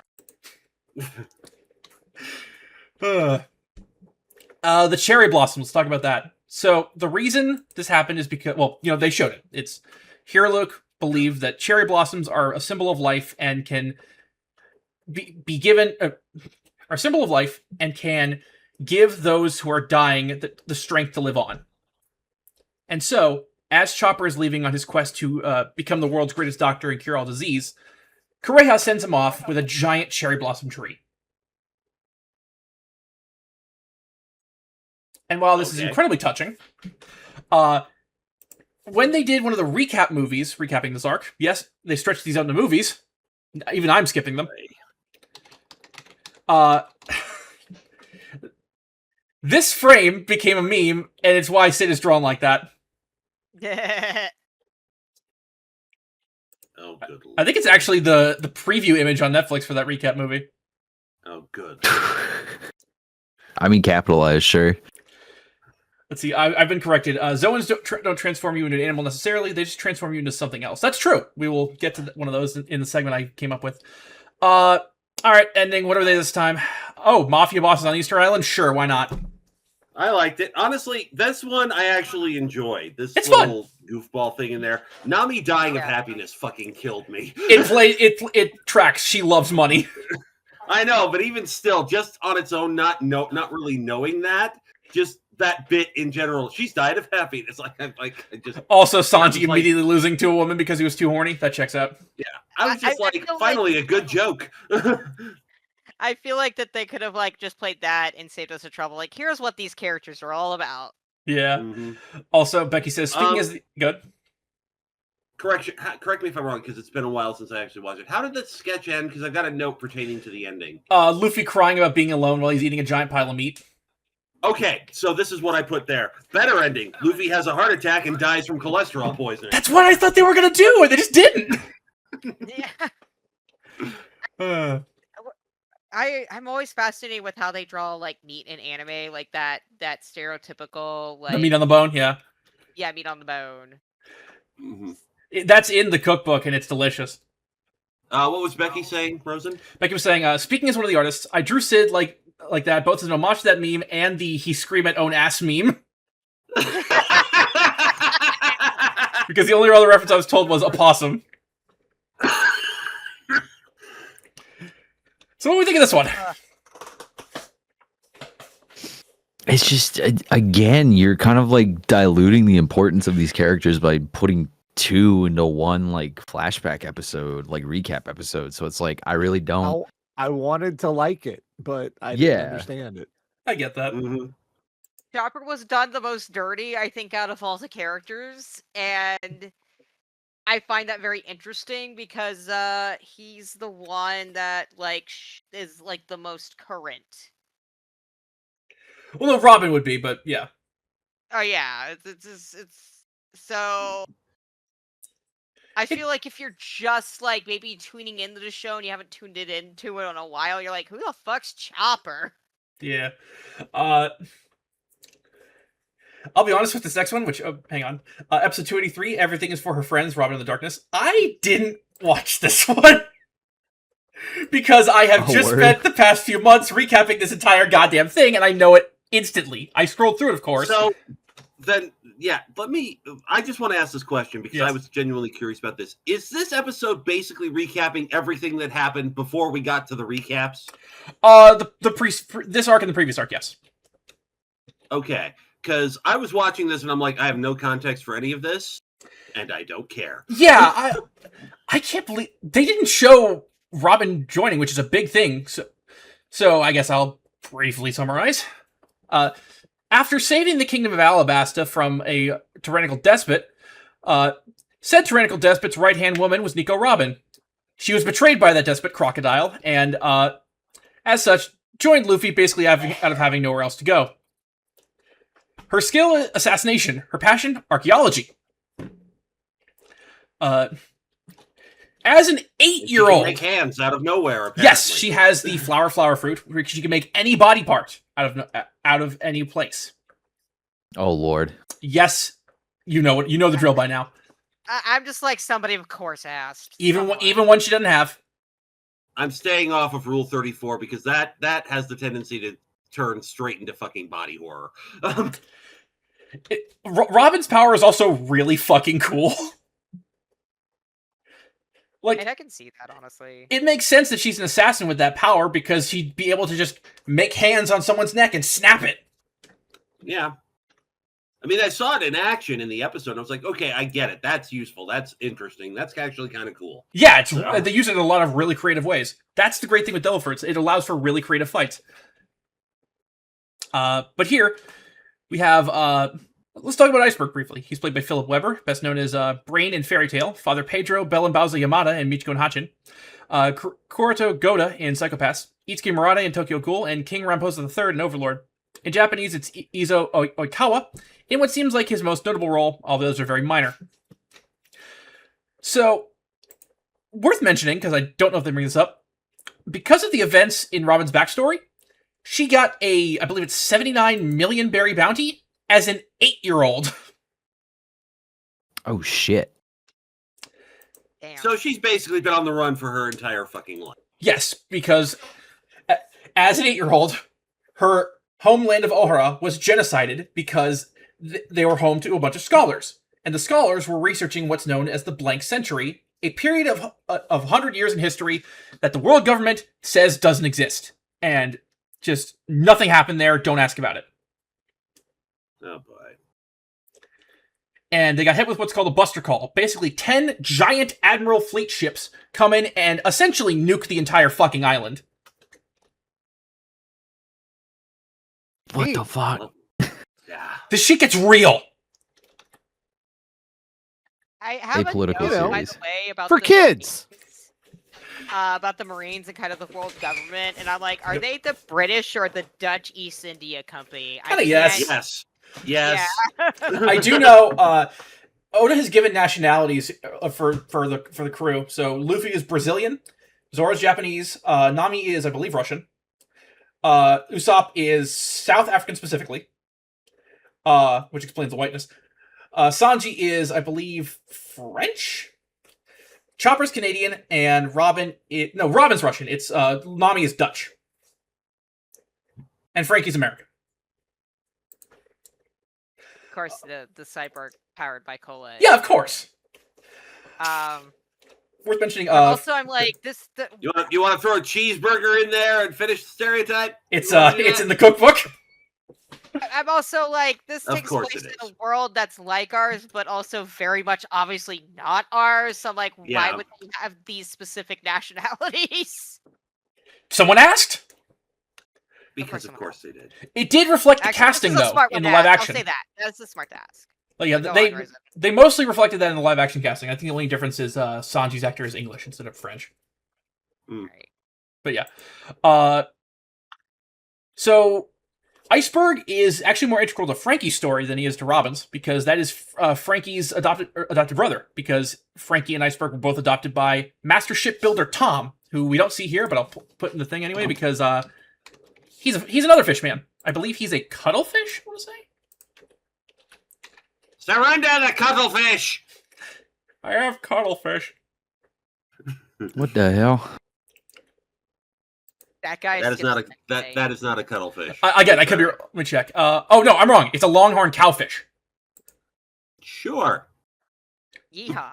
I don't know about Uh, enough about longhorn cowfish to verify, but yeah, here we are. Also, last thing about Frankie, he made himself a cyborg. Hence why the only part that's not cyborg is his back, because he couldn't reach that part. Okay, that's funny. Yeah! That is legitimately funny. I'm sorry. Logical and funny. Yes. Yeah. And let's talk about the giant that tries to save Robin, Jaguar D. Saul. I love this guy. I swear You to God, some of the names in this series. Would you believe in not having the middle name D is actually extremely important? It's called the Will of D. Okay. Is his last name's Nuts? I have seen Well, many. thank you, Nash. If you weren't going to do it, I would. Oh, one of you did. I've somehow not seen any Better Call Saul edits for Saul. But yeah, he's played by the late Cole Brown, who I mentioned earlier was Blackbeard, as well as Henschel in Fullmetal Alchemist, the Celestial Spirit King in Fairy Tail, Adiel's grandfather in Space Dandy, and the Frog-Faced Doctor in Magical Index before his passing in 2016. May he rest in peace. In Japanese, it's Takeshi Kasao, who was Future Trunks from Dragon Ball Z, Kai Kiski from Guilty Gear, the title character Kashurin Robot Hunter, Hanamichi Sakuragi in Slam Dunk, Kyoichi Sayonji in Revolutionary Girl Utena, and Pickle the Unfrozen Caveman in Baki. Was he a lawyer? With his criminal record, I hope not. You missed the joke. I know, I got it. Why do you think I put Pickle the Unfrozen Caveman? So, When it comes to names like this and in anime, I think it's like when like a white dude goes to China and they get like a kanji like tattoo and they Yeah. and they think it means badass and it means like character for urinal puck. It means orange. Yeah.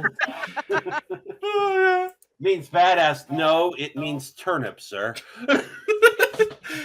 But yeah, no, I love Saul. His attitude's great. I love his cowboy hat and his laugh. All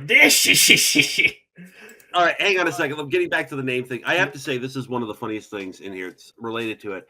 I have a friend who was super into Death Note when it was a thing, and she got the Beyond Birthday prequel novel, and we read through it.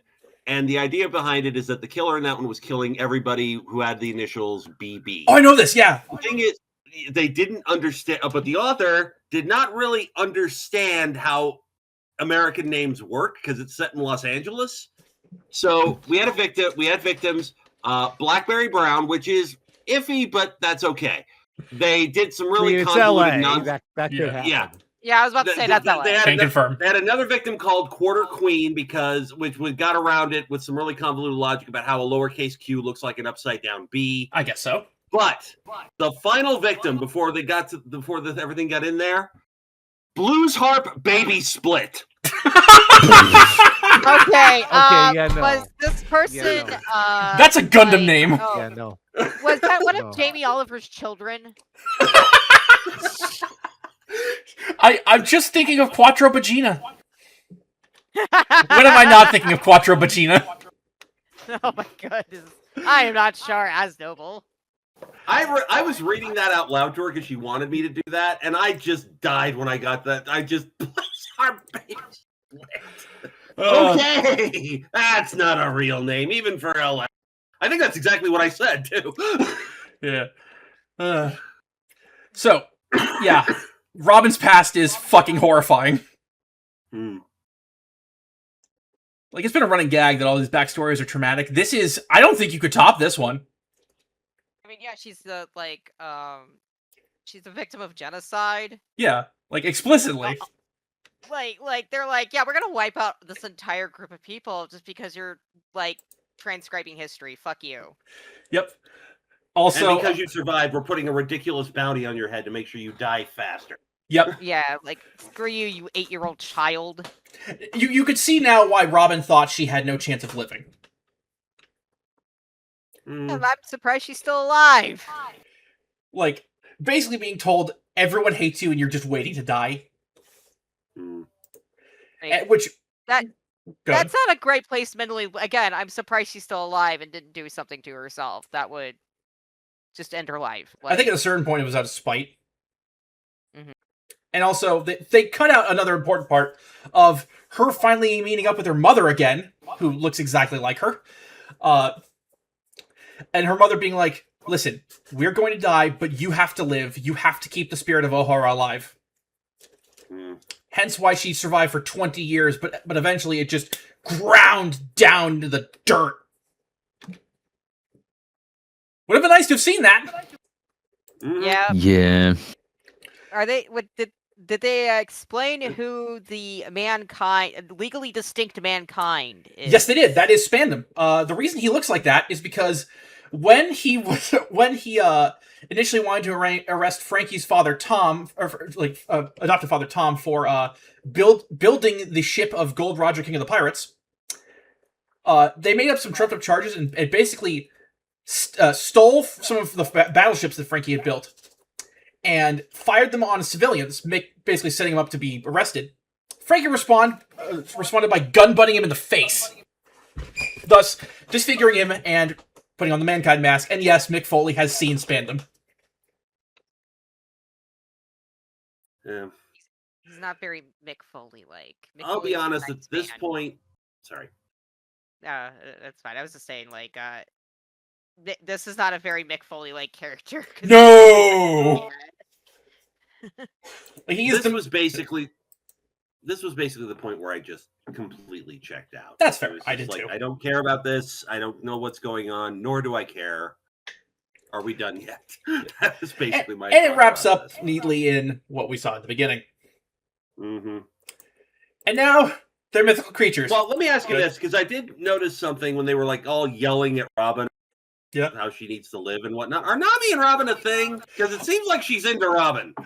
It's more Nami is a massive lesbian. And Okay. Robin's... I did think the same thing. I personally prefer Nami with Vivi, the princess that left behind, but Vivi's not there right now, so... Well, I think it was also like Oda has explicitly said that none of the crew are romantically linked. And I was like, that's bullshit. Nami totally wants Robin. I mean, I don't care if they're romantically linked. Nami just wants to get her. They have probably fucked, yes. Yeah. Yeah. The only one that's underage is Chopper. Everyone else is at least 18. I believe Robin is 29 at this point. Okay. Yeah. Yeah, and then we get the last of the little ending bits where they're mythical creatures. That was fine, I guess. That was fine. Yeah. Robin was actually kind of cute as a Gorgon. That was a good bit. I don't know why Zoro as a Minotaur just makes sense. Yeah. Yeah. You know what? Yeah. Any other thoughts on 283? No. It's interesting how One Piece has the opposite effect, where like in Dragon Ball and stuff, with like a lot of the women, they don't really care about them. But then I'm watching One Piece and I'm like, wow, they gave a lot of screen time to like Nami and Nico Robin and Zoro to talk about their background and what's up. The with three them. women? Yeah, the three women in One Piece. Zoro, famous trans woman. There is actually a Zoro- bit in various fandoms where I believe this was with Jujutsu Kaisen, where someone made a fan cam of all the great female characters in Jujutsu Kaisen, and Zoro was in there too because he got lost. I will say a woman was very important to Zoro's backstory. That's true. And, I'll give it that much, yeah. Yeah, and it wasn't necessarily like a girlfriend or anything. This was somebody who is his equal. Yeah, and it was the parts that didn't show were him directly confronting his internal sexism and the sexism around him. Basically being like, I don't care if you're a girl, you're the best opponent I've ever had. I want to keep fighting you.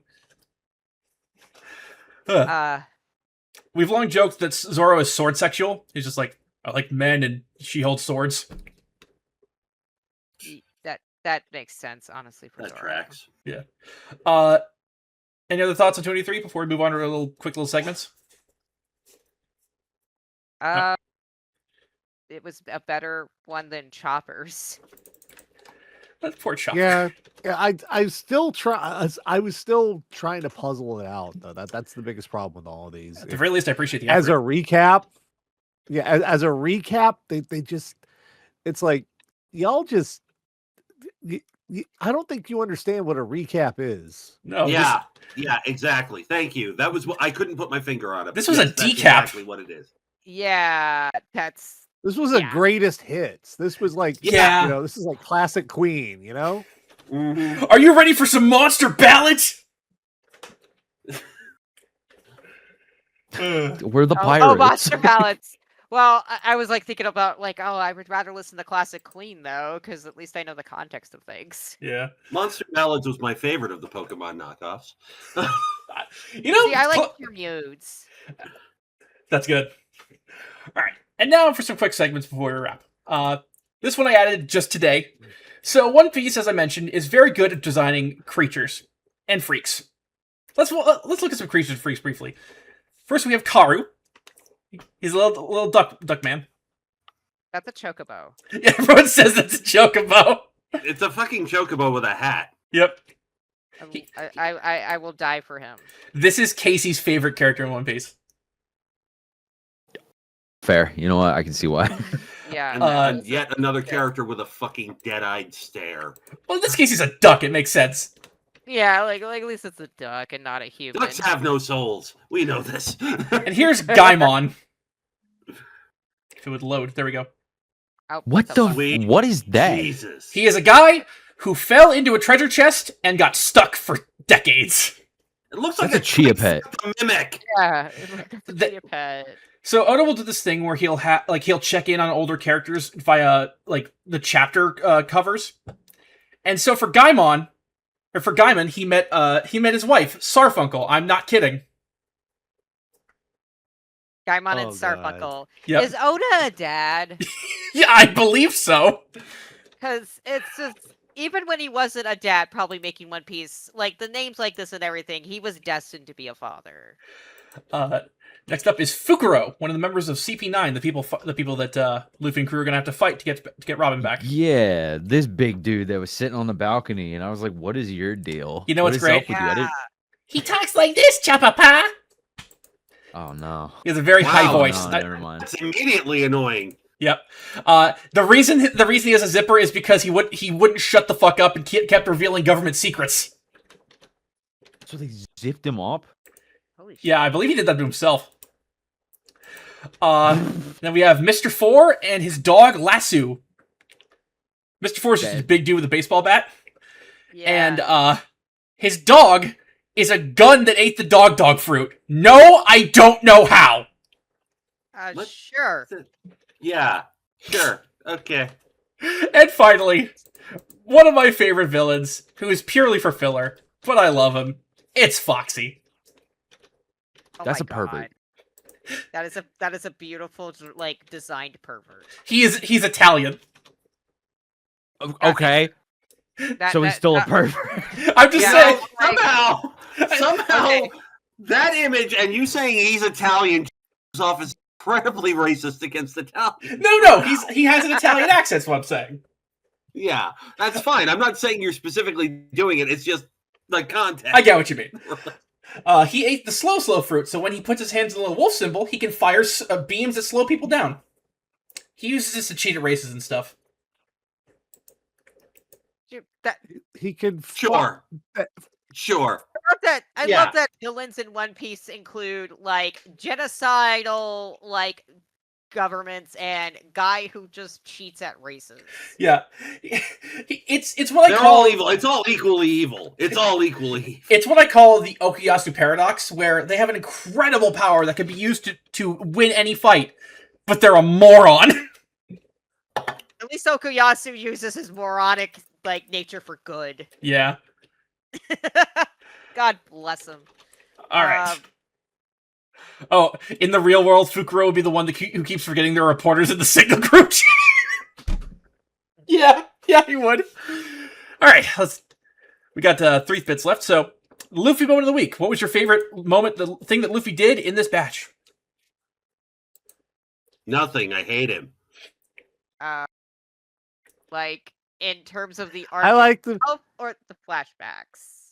I like the part where he stretched his arms out and made everybody jump onto the drawbridge, and then I like the part where he stretched his arms out and made everybody jump onto the drawbridge. And then I like the part where he stretched his arms out.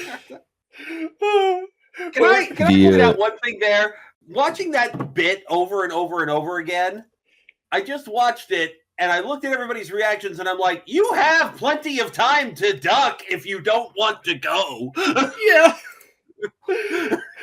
Jackson, what were you saying? Genuinely, I like the part where Luffy's stuck between the buildings and Nami is yelling at We him. didn't even talk about that, yeah.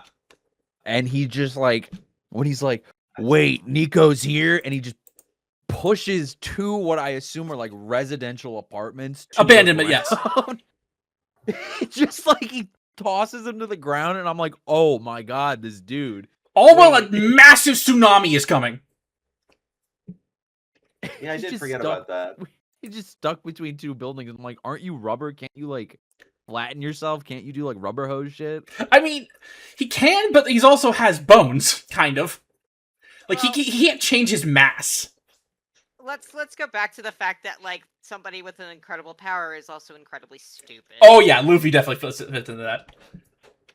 That was Sid, also my how about you? favorite movie. That was also like my favorite Luffy moment. If we're talking in terms of the flashbacks, was him like destroying just 2 buildings Pretty good. because of friendship. Uh, Outside of the context of flashbacks, it was really just he stretches his arms out. Fair. and I'm gonna go with goes Saving through a lot Nami. of It's a stuff that classic. happened. Most valuable pirate. Which character do you like the most? Doesn't have to be a pirate, but you know. I guess I'm just gonna give it to Nami because that was the only story out of all 5 of these that I was even remotely invested in. I Jackson? weirdly like Sanji still. He is my garbage son. That's fair. I also still I think Zoro's just always been a compelling character for me, but I actually like out of the new characters introduced to me though, I did like Robin a lot, and I of course enjoyed Frankie. I always like cyborgs. Nash. I tried to like, I Chopper seemed the most interesting, but I wish his flashback had been more sane. We take potential. Jackson. I was gonna say Zoro, but then like as I was watching these and I learned more about Nico Robin, I'm like, oh wait, Nico's kind of cool. I kind of like their horrible backstory, Their depths of tragedy. their deplorable backstory. The epitome of the tragic anime backstory. TM. Oh yeah. So, And I will also go with Nami and Robin and Frankie. And finally, best worst moment. I'll go first. My best moment is well, there's lots of them. It's hard to pick, so I'll go with the classic of "Say You Want to Live." My worst is squeezing blood from the next episode's stone.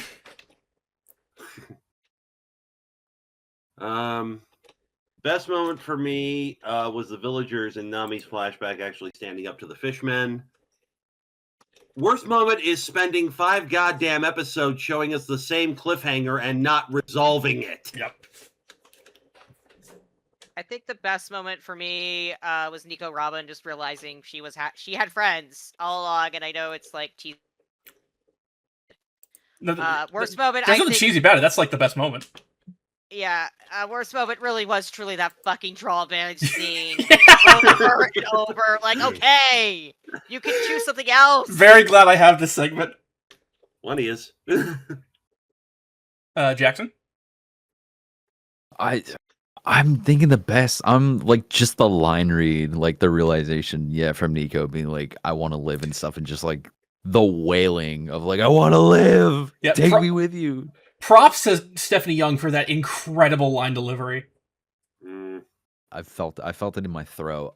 Worst moment, it's that stupid ass fucking bridge. I hate seeing it over and over and over. And like as the episodes go on, they try to speed it up, but it's still the same damn It's scene. so funny. They could just do the models Yup. going through the air. Like, you didn't have to redo that every single time. Or you could have just had him land on the damn, or like land on the damn boat or something. You know what's the funniest part that wasn't mentioned? There's a child on that train. A child yeah. and a rabbit. So what else is new? It's anime. And they're totally fine during the crash. Nash. Best of it. I did kind of like finding out Luffy's backstory because that was of the whole thing was it was the most coherent. So watching like everybody come in and like, yeah, leave that freaking kid alone. We're gonna fuck you up. That was pretty cool. But and the worst was again, I go back to Chopper because there's the cherry tree and everything, and I'm like, why is this happening? Someone explain this shit. I feel like it means something. And also, what the fuck? It's like a jigsaw puzzle with the center missing. Yeah, kinda like they did that. Chopper dirty. Well, this has Like, been... You're there's good. something happening here. Yeah. Well, at the very least, I hope y'all had a good time discussing this. Yeah. This is not going to get me to watch this show. That's fair. I get why people like it, and I've always gotten why people like it. It's just not for me. I'm probably gonna go I- back and rewatch the show, but also I really want to finish this arc because I guess I'm stubborn after seeing that stupid bridge scene. That's fair. This I want to is see all the bitches. this is considered like the best arc of the manga. So Nash was saying something. I mean, I it's a little too out there for me. I mean, it's one of those things. There's too much of it. that's fair. You know, people are like, "Oh, you can skip these episodes, and here's this guide. You follow this." It's the same problem. Like, I don't know if you've seen Star Wars: The Clone Wars, the cartoon. I need to. I haven't yet. There's too much of it. If you started watching that way back and you sort of followed along as it went, it's not so much of a thing. But now you're at a point where it's like season after season after season, and then there's Rebels, which is a direct continuation, and there's Bad Batch, which is a direct continuation, and then Mandalorian Grogu, which is also a direct continuation, and there's too much. And Yeah. I kind of feel that way. You know, if you didn't come in early on this, it's probably got a lot less of a hook for you. Fair. Yeah. I think Yeah. you might like the live action version actually. That's a maybe, because that's you're jumping on point. It's kind of like Marvel that way, yeah. Yeah, and it let's see. Arlong Park I think ended around episode 41 of the anime. The first season, which ends around there, is 8 episodes, Yeah, there you go. which they're like an hour long instead of 20 minutes, but you know, it's still much more condensed and in a way that doesn't feel rushed. Hey, Jackson. I'm on the line. I think I need a little bit more to convince me, just because like watching those recaps, I'm kind of like, this is like I saw the greatest hits. Cool. I don't think I really need to. I feel like I can watch now from episode 284 onward. Like, That makes I feel like sense. I don't need anything else, but like I'm not going to, because I feel bad that I'm starting 284 episodes into a 1,000-something episode series right now. I feel like what's going to happen is we're going to end this call. You're going to go talk to Alfred, and he's going to be like, "Here's what you do." Yeah, I mean, like, I got the guide and stuff, but I'm also the person that's like, I've kept up. Like, I was young keeping up with like Naruto and Hunter x Hunter and stuff, and I'm grossing 30 soon, so I'm like, I don't need to be doing that anymore. I got other stuff going on in my life. Well, at the very least, I really do appreciate y'all just giving this a chance, and at the very least, I think it made for a really good episode. So thank you very much. Sure, no problem. Yeah, This is it's fun. Yeah. Anyone have anything like specific they want to plug before we wrap? Um, Not really. Like I I got it at the start, but yeah. Whatever the hell. Yeah, let me just pitch this again, since I listed off like 8,000 things. Main thing that I'm doing right now is Madam Grindhouse. That is youtube.com/@Madam Grindhouse. E on the end of Madam, all one word. We talk about Grindhouse media and things related to Grindhouse media. We did new episodes on the 15th of every month. We did Shaft last month for inaugural Blaxploitation History Month. shut your mouth. Coming up this month, we'll be doing the original Prom Night from 1980. So. Nice. Jackson, Sid. This is Erin, April Fools. So, by April 20th, for no particular reason, I should be doing another big charity event for Capcom, but stay tuned. It's tentative. It's 50-50, but either way, I'll be at the same places. I'll be at Lumberjackson everywhere if you're Oh, yeah. interested. I've got pretty much nothing else going on in my life right now. But if like I said, I'm for better or worse, pretty proud of the podcast effort I did with my best friend Ranger Splain. You can find that pretty much on any streaming podcast platform. And we went through all the way to Cosmic Fury. So Hell yeah. if you want to go check that out, go check that out. Sweet. And I'm sure Isaac's going to put everything both on screen and in the description. So thank you everybody for listening, and we will be back with your regularly scheduled program soon.